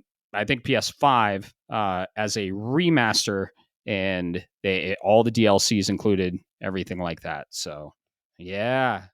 Oh my god, it's sealed, Bob. We're looking at a Alan Wake 2 PS5 sealed physical version. Now you don't even have to unseal it. Now you can just add Alan Wake 2 to your library. There you Yeah, go. absolutely. Shout There out to you go. PS Plus. Shout out to PS Plus. Oh, it's so good. Uh, but yeah, I'm still surprised that they did this. Yeah, that's it's cool. Control came out like you said with Death Stranding 1, and we just played Death Stranding 2. So this is really interesting to see them go back. Um, Yeah. Control has incredible physics. Like it's groundbreaking physics, and that's why it's so taxing on PCs or consoles. Like it's a benchmark game. When I say benchmark game, it means you got to have a nasty rig to play this shit, or you're gonna have issues if you don't. But yeah, it chugged on PS4. I played it in performance mode. It probably looked like shit compared to what it can look like now.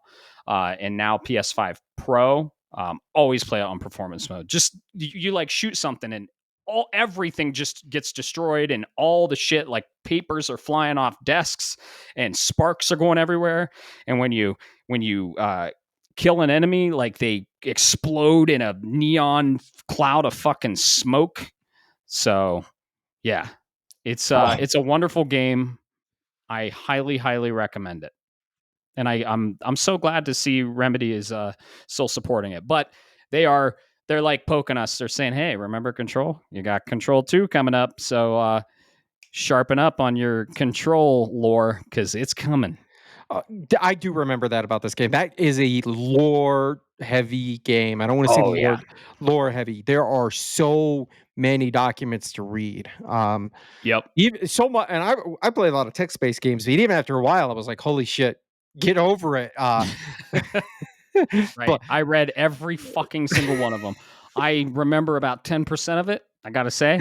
But there is a key they tell you like late in the game that unlocks all of that uh, context for all of it. So there's like a key phrase and a twist in the game.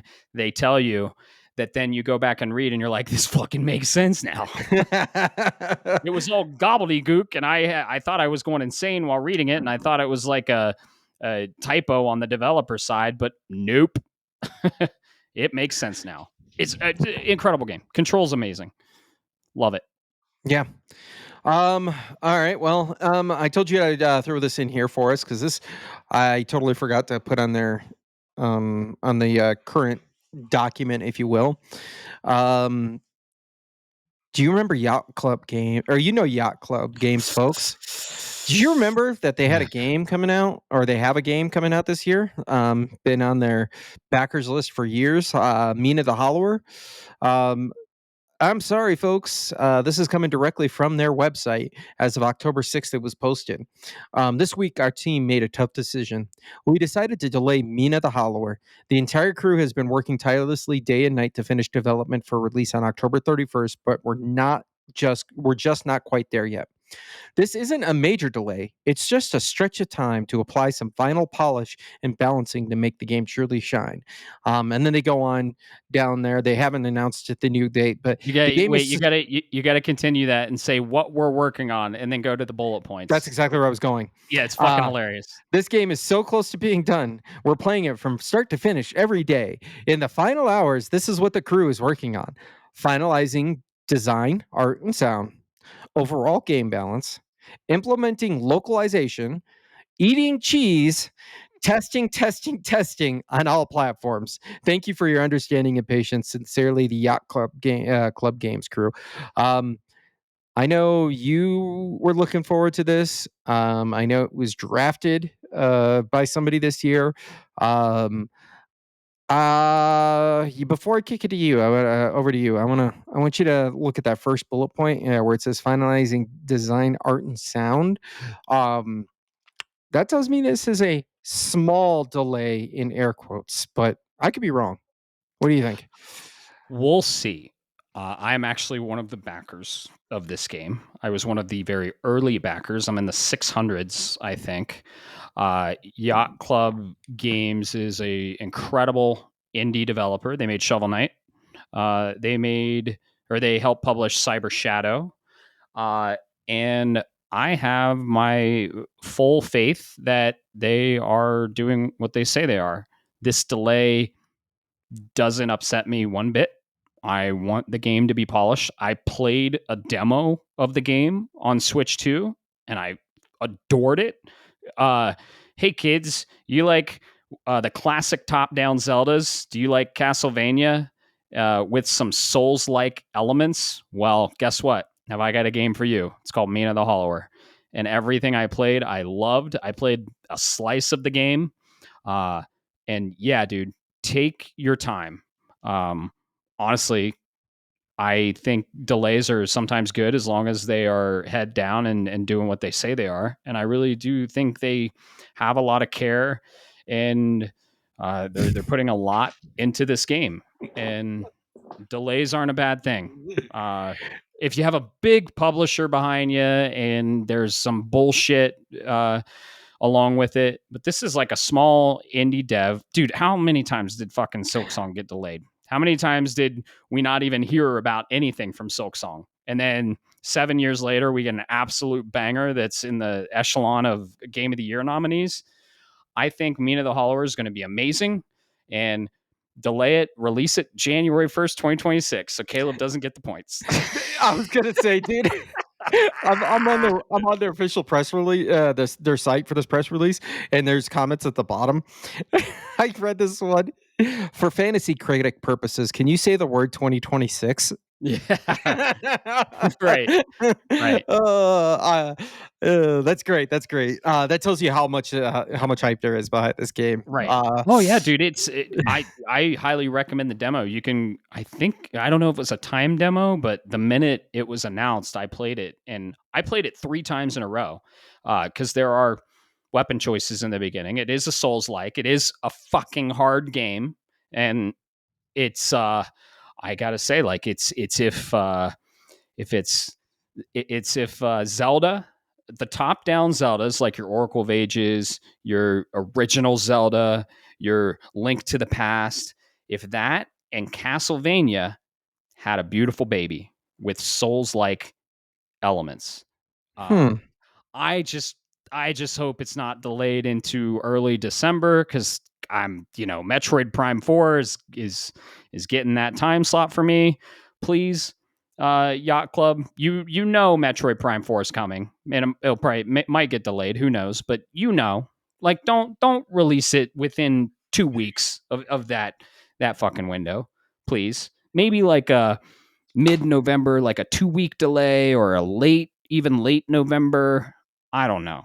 Like, just be mindful of the Metroid Prime 4 release for your sake. You don't want that to cannibalize your sales. And I mean, the Venn diagram, right? How many people are playing Metroid Prime 4 and how many people are playing Mina the Hollower? I mean, if you're a big fan of old Nintendo IPs, that's what it is. Mina the Hollower is a Zelda spiritual successor. And they even said, we're inspired by Zelda. We're inspired by all of it's a 16-bit game, or 8-bit. It's an 8-bit game. It's an 8-bit. I mean, it's not an 8-bit game, but it's trying to mimic the 8-bit feel, and I think they did. So I played a demo. Take your time. You know, a Miyamoto's famous quote: "A rush game is forever bad, but a delayed game is eventually good." Yep, absolutely, man. They very well played. Um, I totally forgot. Aside, I forgot Yacht Club was behind Cyber Shadow. Yeah. Did you play? Um, no, but I've always been wanting to. It's so hard. It's so hard. Oh, is it? Yeah, bring it I on, can't bitch. platinum it. I beat it. I completed it. I 100%ed it. I can't platinum it. There's a trophy for getting through the first 3 levels, not getting hit. Oh And shit. Cyber Shadow, do you know what Cyber Shadow is Yeah, inspired from? Yeah. yeah. Yeah. Oh, it's an incredible game though. Really, really good pixel art indie. Highly recommended. Nice. Um, but yeah, Mina, sorry. Let's go into some potential speculation. This one's got me somewhat excited, like somewhat. This one comes from Insider Gaming. Um, the yet to be announced Halo Combat Evolved remake Mm. may be co-developed by one of Virtual Studios' two new reliable claims state. This is coming from excuse me. Early leaks and a subtle tease from Halo Studios have hinted at it, but it's according to Xbox Era and Mr. Rebs. It's in production and already has another studio attached to help, which is coming off of from Virtuous. Which, by the way, for the record, anybody that doesn't remember, you know what Virtuous did? They did 2 games this year, Matt. Yeah, they did. They did Elder Scrolls Oblivion Remaster or remake, whatever it was, and Metal Gear Solid 3 Snake Eater. Metal Gear Yeah. Solid Delta Snake Eater. Yep. So this is after Mr. Rebs. Mr. Rebs first started this on his YouTube. I hope I'm saying his name, Mr. Rebs, Rebs. After his claim, Xbox Era went on and backed it up, saying that one of their sources have also confirms that this game is in production. Um, that means I only have one question. Do you think, Matt, that this will be a day in date to PlayStation? Day and date. I do. I It's happening, Bob. It really is. I honestly think that it will be multi-platform. Elder Scrolls Oblivion was. The Outer Worlds is. Gears of War uh, Reloaded was. That's like, I mean, Forza Horizon. It's happening. We're getting Halo. I think it'll be a 2026 release. I think we're getting an announcement this month. It's finally happening. We are getting, and they're not going to give us the Master Chief Collection. No, no, no, no, no, no, no, no, no. They're going to milk us for all we're worth, and they're getting all of my money. They are getting all of it. I will buy Halo 1, Halo 2, Halo 3, Halo 4, Halo Reach, and that's where Halo ended. No, maybe Halo 5. I don't know. I haven't played 5. I've heard horror stories about it. I loved 4, loved the shit out of 3. 1 isn't notoriously the best Halo. 2 and 3 are usually the favorites. My favorite, I wasn't really big on the Halo series back in the day, so I kind of really got into it on the 360 with 4. Or no, that was that Xbox One or 360? I don't know. 360 was 3. Yeah, 3. 3 is my favorite. 3 is my favorite. It's happening. We're getting Halo. And here's the thing, Bob. I'll get it physical if they release a physical, which they should. We got a Gears of War physical. When I have that in my hand, when I see Halo Combat Evolved remake with the PS5 banner at the top, I'm gonna cry a little. I'm gonna be like, damn, we actually did it. Like it's over. It's over. And competition for the consumer competition for the consumer is good. It's good.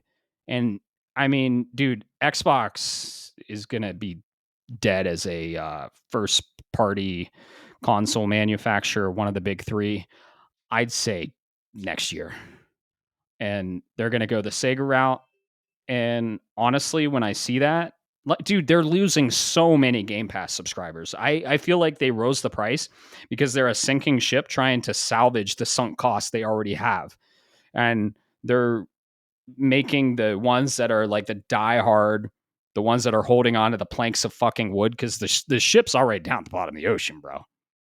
They're making the ones holding on to the Jack, right? He's holding on to Rose's hand. They're the ones that are like just gonna help alleviate that sunk cost. And yeah, Halo Combat Evolved remake in partnership with Virtuos Studios is going to be a multi-platform release on Xbox Series X, S, and PS5. I think it's happening. I think we're getting Halo. I think it'll be early next year, mid next year. I think we're getting an announcement by 343 Studios or whatever the fuck they're called now. I don't know. They've rebranded multiple times because Infinite was in bad shape and they did not do a good job. Just go back to your source material. Just start re-releasing all the Halos. Like those are beloved classics. Now, here's my question: how are they going to support the online PvP stuff? Because that's where Halo really shines. I don't care about any of that. I might dabble in it a little bit, but just like with Gears of War, I'm there for the campaign, the story, the co-op. Uh, that's my question. Like, are you going to spin up teams to manage all of this? Because I mean, we'll inevitably Halo Combat Evolved, if it's multi-platform day one, will sell bonker amounts. Like this thing is going to crush sales, and then we'll inevitably get Halo 2, Halo 3. They're going to milk us. It'll release at a full maybe $50. And yeah, it's happening. It's happening. There are so many rumors. There are so many things pointing to this, and it's time. And I think 2026 will be the year we get Halo on PlayStation. And just saying that sounds fucking weird. That would be amazing, dude. And there might be a certain sense of poetic beauty to this, because the Halo is so deep into my gamer DNA, because I played the original Halo on the original Xbox on split screen back in the day with friends, playing the campaign on the hardest difficulty, doing like I was in there. I was in the community of watching the Warthog jumping contests and seeing how far we can make the fucker flip across the island. And I was there. Trust me, I was with in the trenches from the very beginning. And I agree with you. 3 is probably the best one in the entire series. Um, and I know this is going to probably be blasphemous, and I'm going to get clutch your pearls, but ODST is a solid number two. Nice. Halo 4 was on the 360, by the way. It was. That's right. That's right. It was um, That's my because it second. because it came after ODST, and that's where Bungie, because ODST was Bungie's like farewell to the game, and then Mhm. Halo Studios, which was previously 343, took over from there on Mhm. Halo 4. Um, and the reason I bring this up is because next year is the 25th year anniversary of Halo, There it is. There it is. and I didn't bring it up earlier, but now that because you mentioned it, this came out a little before our last episode, but I missed it until after, and I didn't want to back up. Is the Halo World Championship takes place October 24th of this month, um, and Halo Studios promised a new showcase event focusing on the future of Halo. Yep, that's when we're getting it. End of this So month. yep. Keep your prime, folks. And I do want to touch in on what you said with day and date. I think there's a good strong case for this. I didn't we didn't go into it too much with Xbox. During the last talking about Game Pass last week. First off, I want to say, so anyways, Game Pass isn't profitable. And two, this is I think Xbox is learning a lesson that they should have learned a long time ago, which is a la carte sales still make for money and they help keep the rest of your ship afloat. You Mhm. can have Fortnite and you can have Call of Duty. The thing is, and a lot of that money in revenue does come through back to you. You know, Jesus, GTA Online probably makes hand over fist for Rockstar, and every bit of that $10 sale or that whatever sale gets cut to the gets to cut through the market that it comes through. 30% is the industry standard, but here's the difference. Sony or PlayStation gets to sit back and just say, "Hey, yep, here's Fortnite. Here's Call of Duty. Come play it down here. We don't care. You can buy it if you want, um, or you buy it, and then even if you were to get it for free, we don't care because every one of those microtransactions is going to go right back to Microsoft. The difference is I'll take 70% of what you're making. Microsoft is getting 100%, but they're also footing 100% of the fucking production costs and the studio costs to keep that game running and on their own platform. Microsoft needs to make money off of the sales, and Game Pass is not. That's what it should be doing. It should substantiating the cost to keep the ship afloat, and it's obviously not doing that. So, I'm truly convinced Xbox at this point is getting the big hammer from Microsoft, and they're like, "No, you're going to raise the price." Somebody had to have been sitting in a meeting and said, "Okay, how much does Game Pass, Phil? I love you, buddy. But how much does Sarah? We love you, darling. But how much does Game Pass need to actually realistically cost?" And I'm talking about Ultimate Edition in order to make up for our sinking ship. And when somebody says $30, that's what it is. It's $30 a month, and if you want the games, you can go buy the games a la carte like the rest of the community. And if you have a real hardcore fan, that's what Ultimate's going to be for. It's going to be for the people who are truly hardcore on Game Pass and the Microsoft or in the Xbox ecosystem, and that's fine. But I think that's where we're going, and because of that, Matt, I think that's why we're going to get Halo because the a la carte sales on a Sony platform, on a game that's going to have the zeitgeist of that, that's a 15, $20 million. I'm saying that's a 15, 20 million unit seller easily. Easily. You have 80 million PS5s in the wild right now. Take a quarter of those to give us Mhm. 20 million. 20 million units. I guarantee you one out of four PlayStation players has played Halo and is interested and would buy it for the novelty alone, let That's true. alone being a fan. Yeah, it depends on the price. And very well said. Very well. It's a contingency plan. They Mhm. are they aren't trying to keep the ship afloat. They are recouping costs of a sunk ship. And they're using their hardcore fans to do it. And they ran uh y- you know uh hypothetical uh environments of like what would happen and scenarios. That's the fucking word I was thinking of. And they are expecting to lose a lot of people, but raising this price and having like 10 people pay $30 each, then losing 20, it's the same cost. So they're recouping sunk cost. And dude, I I hate the console wars. I've always hated them, but I stuck my flag into PlayStation in 2013. I've always been a PlayStation fan. I had the 360 as my primary, but I saw where they were going. I saw where their head was at, and I saw who they were and who they wanted to be and why they were there. And I stuck my if you're gonna say console wars, I picked a fucking side, and I planted my flag into the PlayStation brand. And I'm not a fanboy. I criticize them and I say shit about them that they do wrong. And I'm not a fanboy, but I stuck my flag in the PlayStation brand in 2013. And from a console war perspective, we fucking won.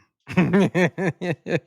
It's over, guys. It's over. Like, Xbox is going the Sega route. Dry your tears up.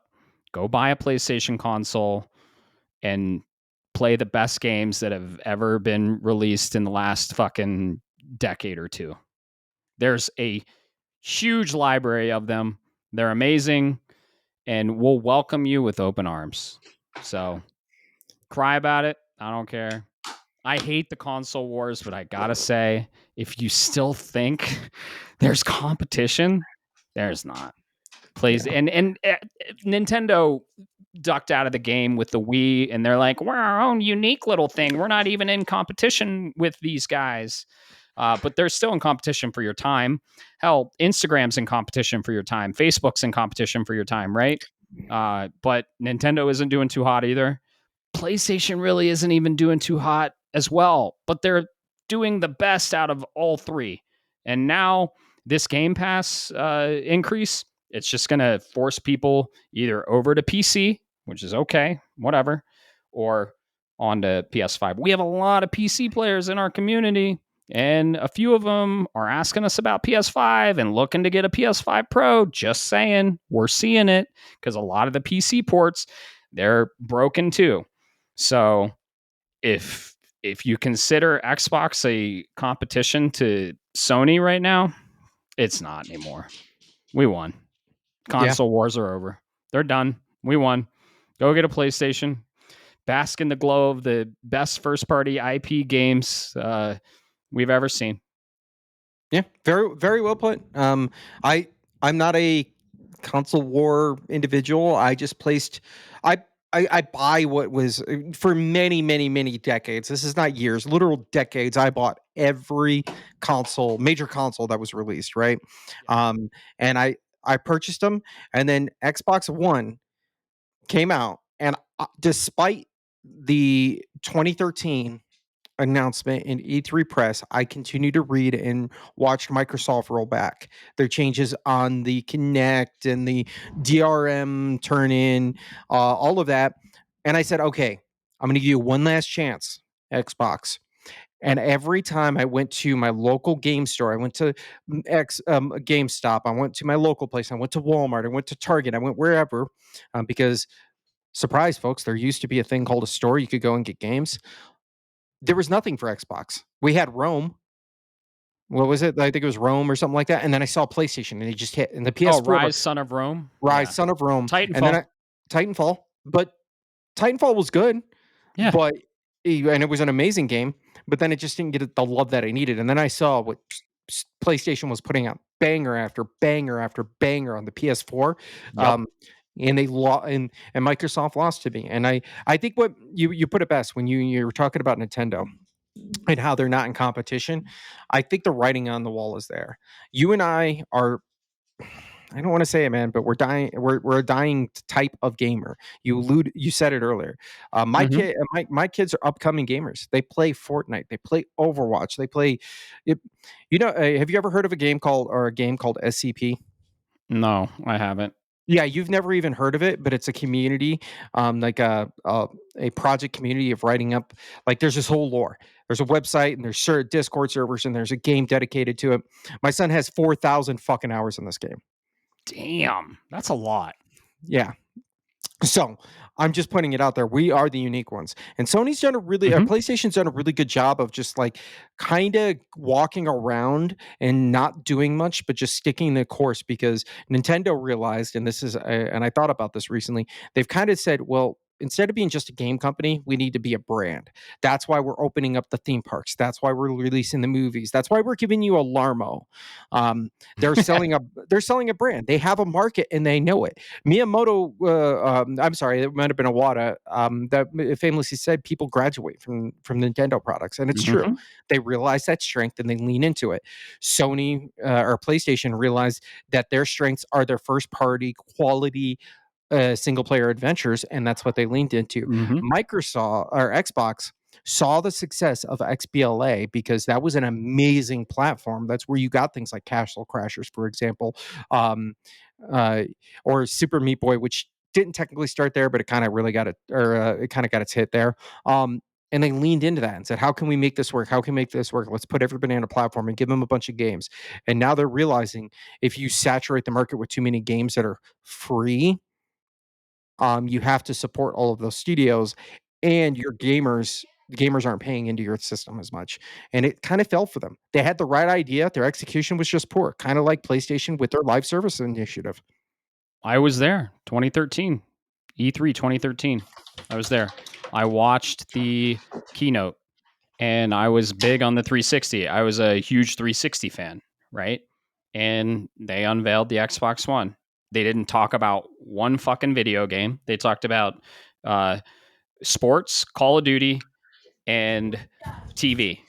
And they were like, and we have an announcement for Halo, the Halo television series, which I've heard it wasn't good either. But yeah, that day I grabbed all my third party Xbox 360 games and I went to GameStop and I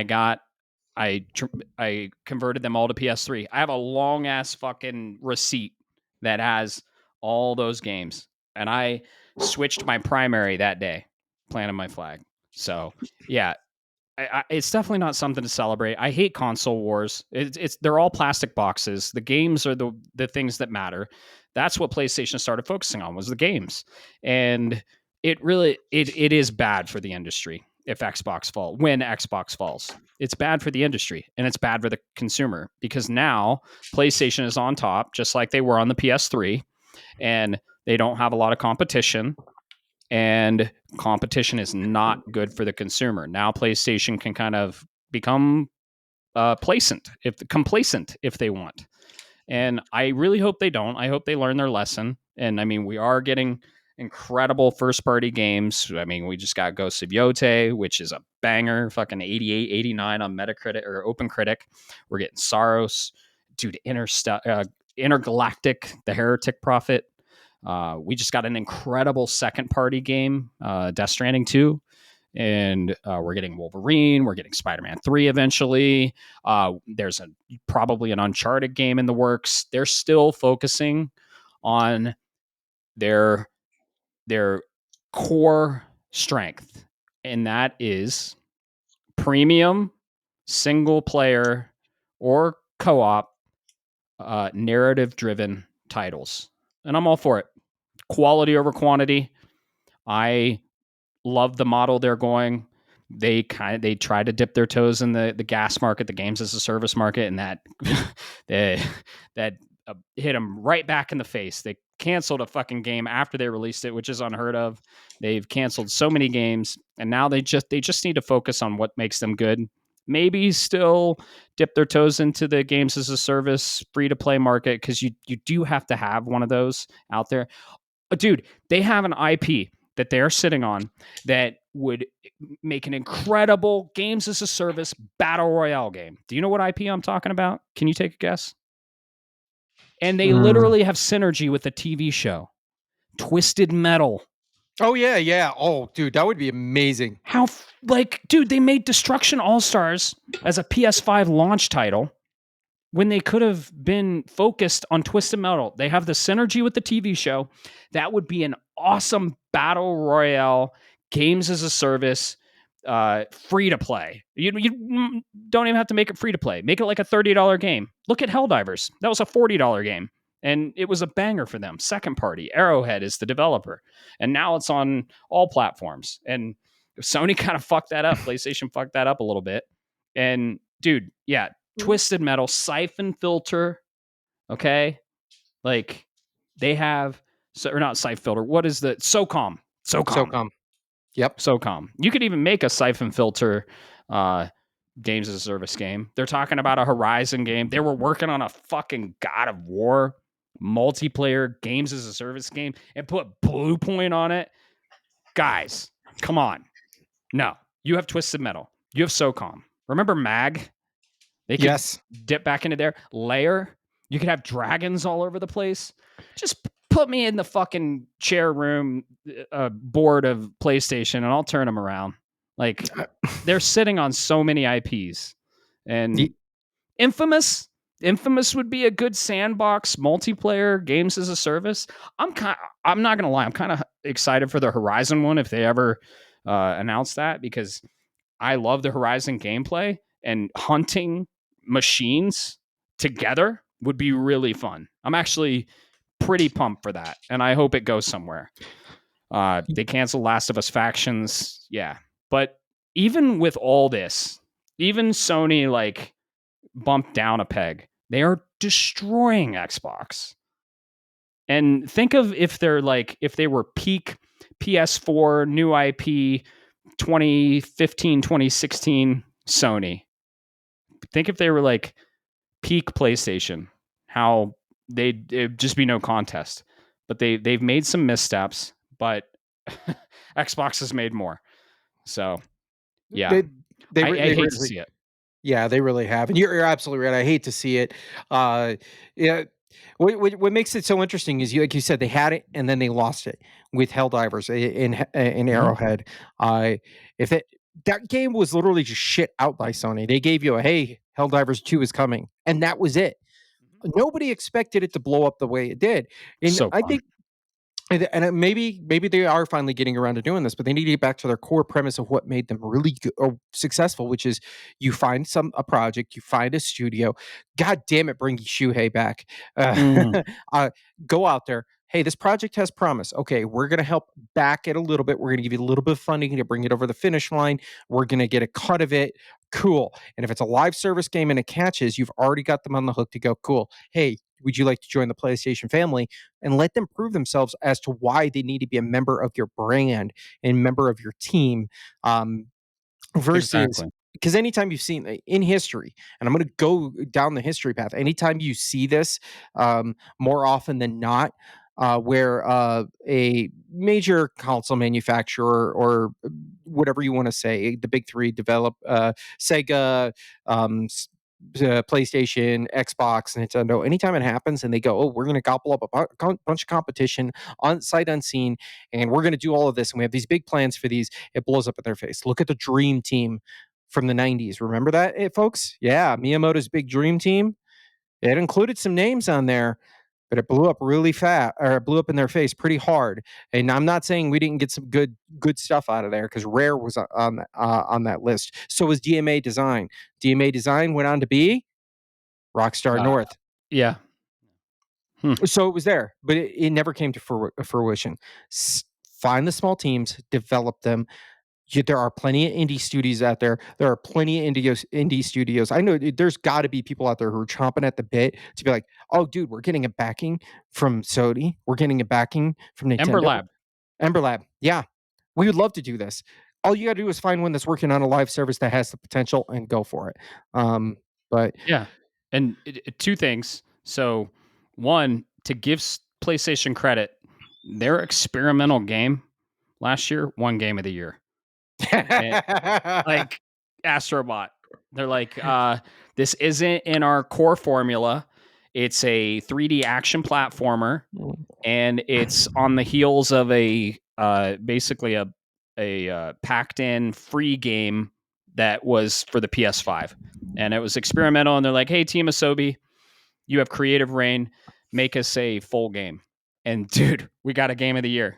And it's one of my favorite games on PS5. So, and two, PlayStation said a long time ago, they're like, oh, we don't go around buying studios. We like working with them. We like building a relationship. We like taking years of collaboration and then buying them. Look what they did that with Insomniac, and look where that got them. And now look on the opposite end of the spectrum where they said, oh, Xbox, Microsoft is buying all this shit. We better buy stuff too. Who'd they buy? They bought Firewalk. They bought Haven. They bought Bungie. Bungie. How's that going for you, PlayStation? Not Yeah. great. Stick with your mantra, build relationships, and collaborate with these developers and, you know, see what you're buying first. Try before you buy. You know, work with them. They worked with Insomniac for like 10 fucking years before they bought them for $3 million But they or spent what, something like that. 1.2 billion or some shit on Bungie? 3 billion or something. Let me check my math. But Okay. More money yeah, than I'll ever see. oh yeah, it's crazy amounts. But yeah, they bought Insomniac for dirt cheap. Insomniac has given them banger after banger. They got Spider-Man. They got Ratchet and Clank. Like it's I don't know why they didn't stick with what they said. Nintendo said the same thing. Like, we're not going to go out and buy studios. When you buy the studio, you buy the studio. You don't buy the people. That's slavery. And people leave. And that's what we've been seeing with Bethesda, with uh with Bungie, with Activision. All the main players, the important people are leaving. So what did you buy? Did you buy IPs with no creators involved with them, or did you buy the brand, the name? Because the soul of a developer are the fucking people that create it. And you have retention. You have, I forget what it's called, when you pay them a little extra. And you're like, hey, you got to stay here for a bit. It's not royalties or something. You're talking about the retainer. Retainer. But ultimately, they can leave, and that's what we're seeing. And all these studios Microsoft's bought, a lot of people have left Bungie. Like, you are left with the hollow shell of the company you bought for a very premium price without the soul of it. It loses the soul. It loses the people. Or you're stupid and you fucking lay off the people that made your developer. Like, the reason you bought this developer was because of the people, because of the creators, because of the IP they created. So what are you left with? An IP and a name with no creators involved? Stupid. Yeah, absolutely. I agree with you, man. It's very well put. Um, let's see. What else we got? We got. Oh, I I was was gonna way off. Sorry, not 3 million. My apologies. It's closer to 300 million, but Okay. still a drop in the bucket from Bungie. In Sony Interactive Entertainment, the PlayStation brand acquired Insomniac Games in August 2019 for approximately 229 million. Now, I know that when they bought Bungie, it was in the billions. And which which developer is more lucrative for you? Their PlayStation. They bought Bungie in 2022 for 3.6 billion. We're talking more than 10 times the amount. And now they're teaching Bungie how to make games and stay afloat. So, yeah, that's my little mini rant. But I mean, PlayStation came out and said, yeah, we like to build relationships and then buy the developer. And then I don't know who made the decision, Jim Ryan or Holst, but they went and they just bought willy-nilly Bungie. Like, everyone was like, oh my God, Bungie is part of PlayStation now. Haha, Xbox. But Xbox still owns the Halo IP. And yeah, we got the Destiny IP. We're going to get the Marathon IP. How's that going for you? And we're going to get other games like this Froggy game or whatever. But Bungie's hurting. Destiny, the player count is the lowest it's ever been.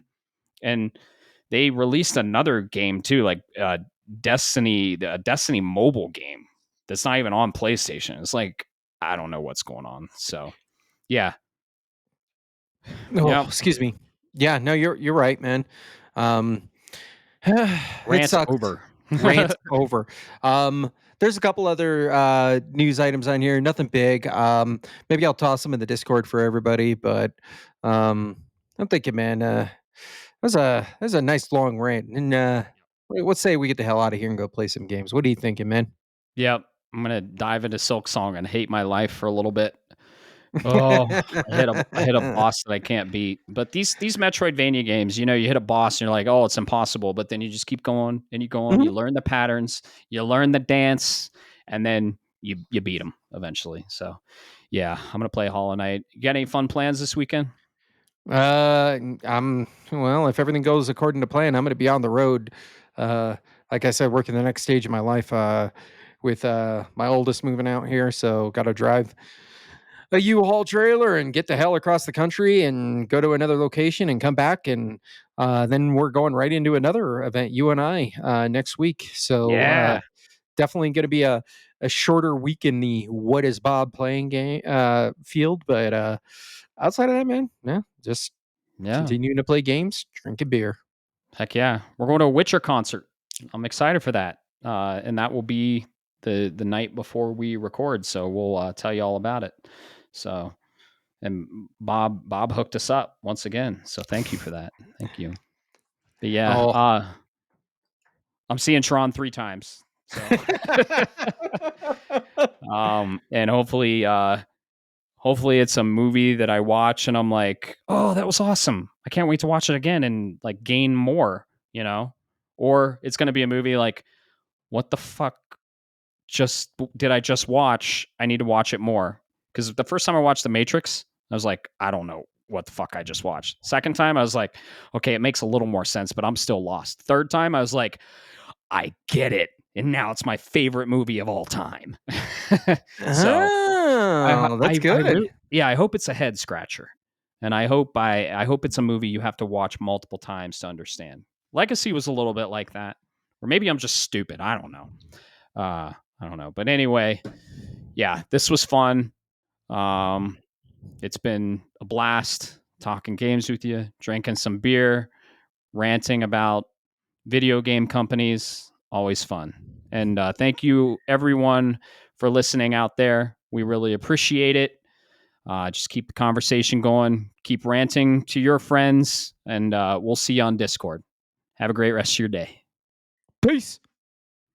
Shapes of Gaming is a podcast shaped around gaming and, most importantly, our community. That's you. It is written, created, and recorded in beautiful Colorado Springs, Colorado, by me, Matt Stenson, and my good friend Bob Harriman.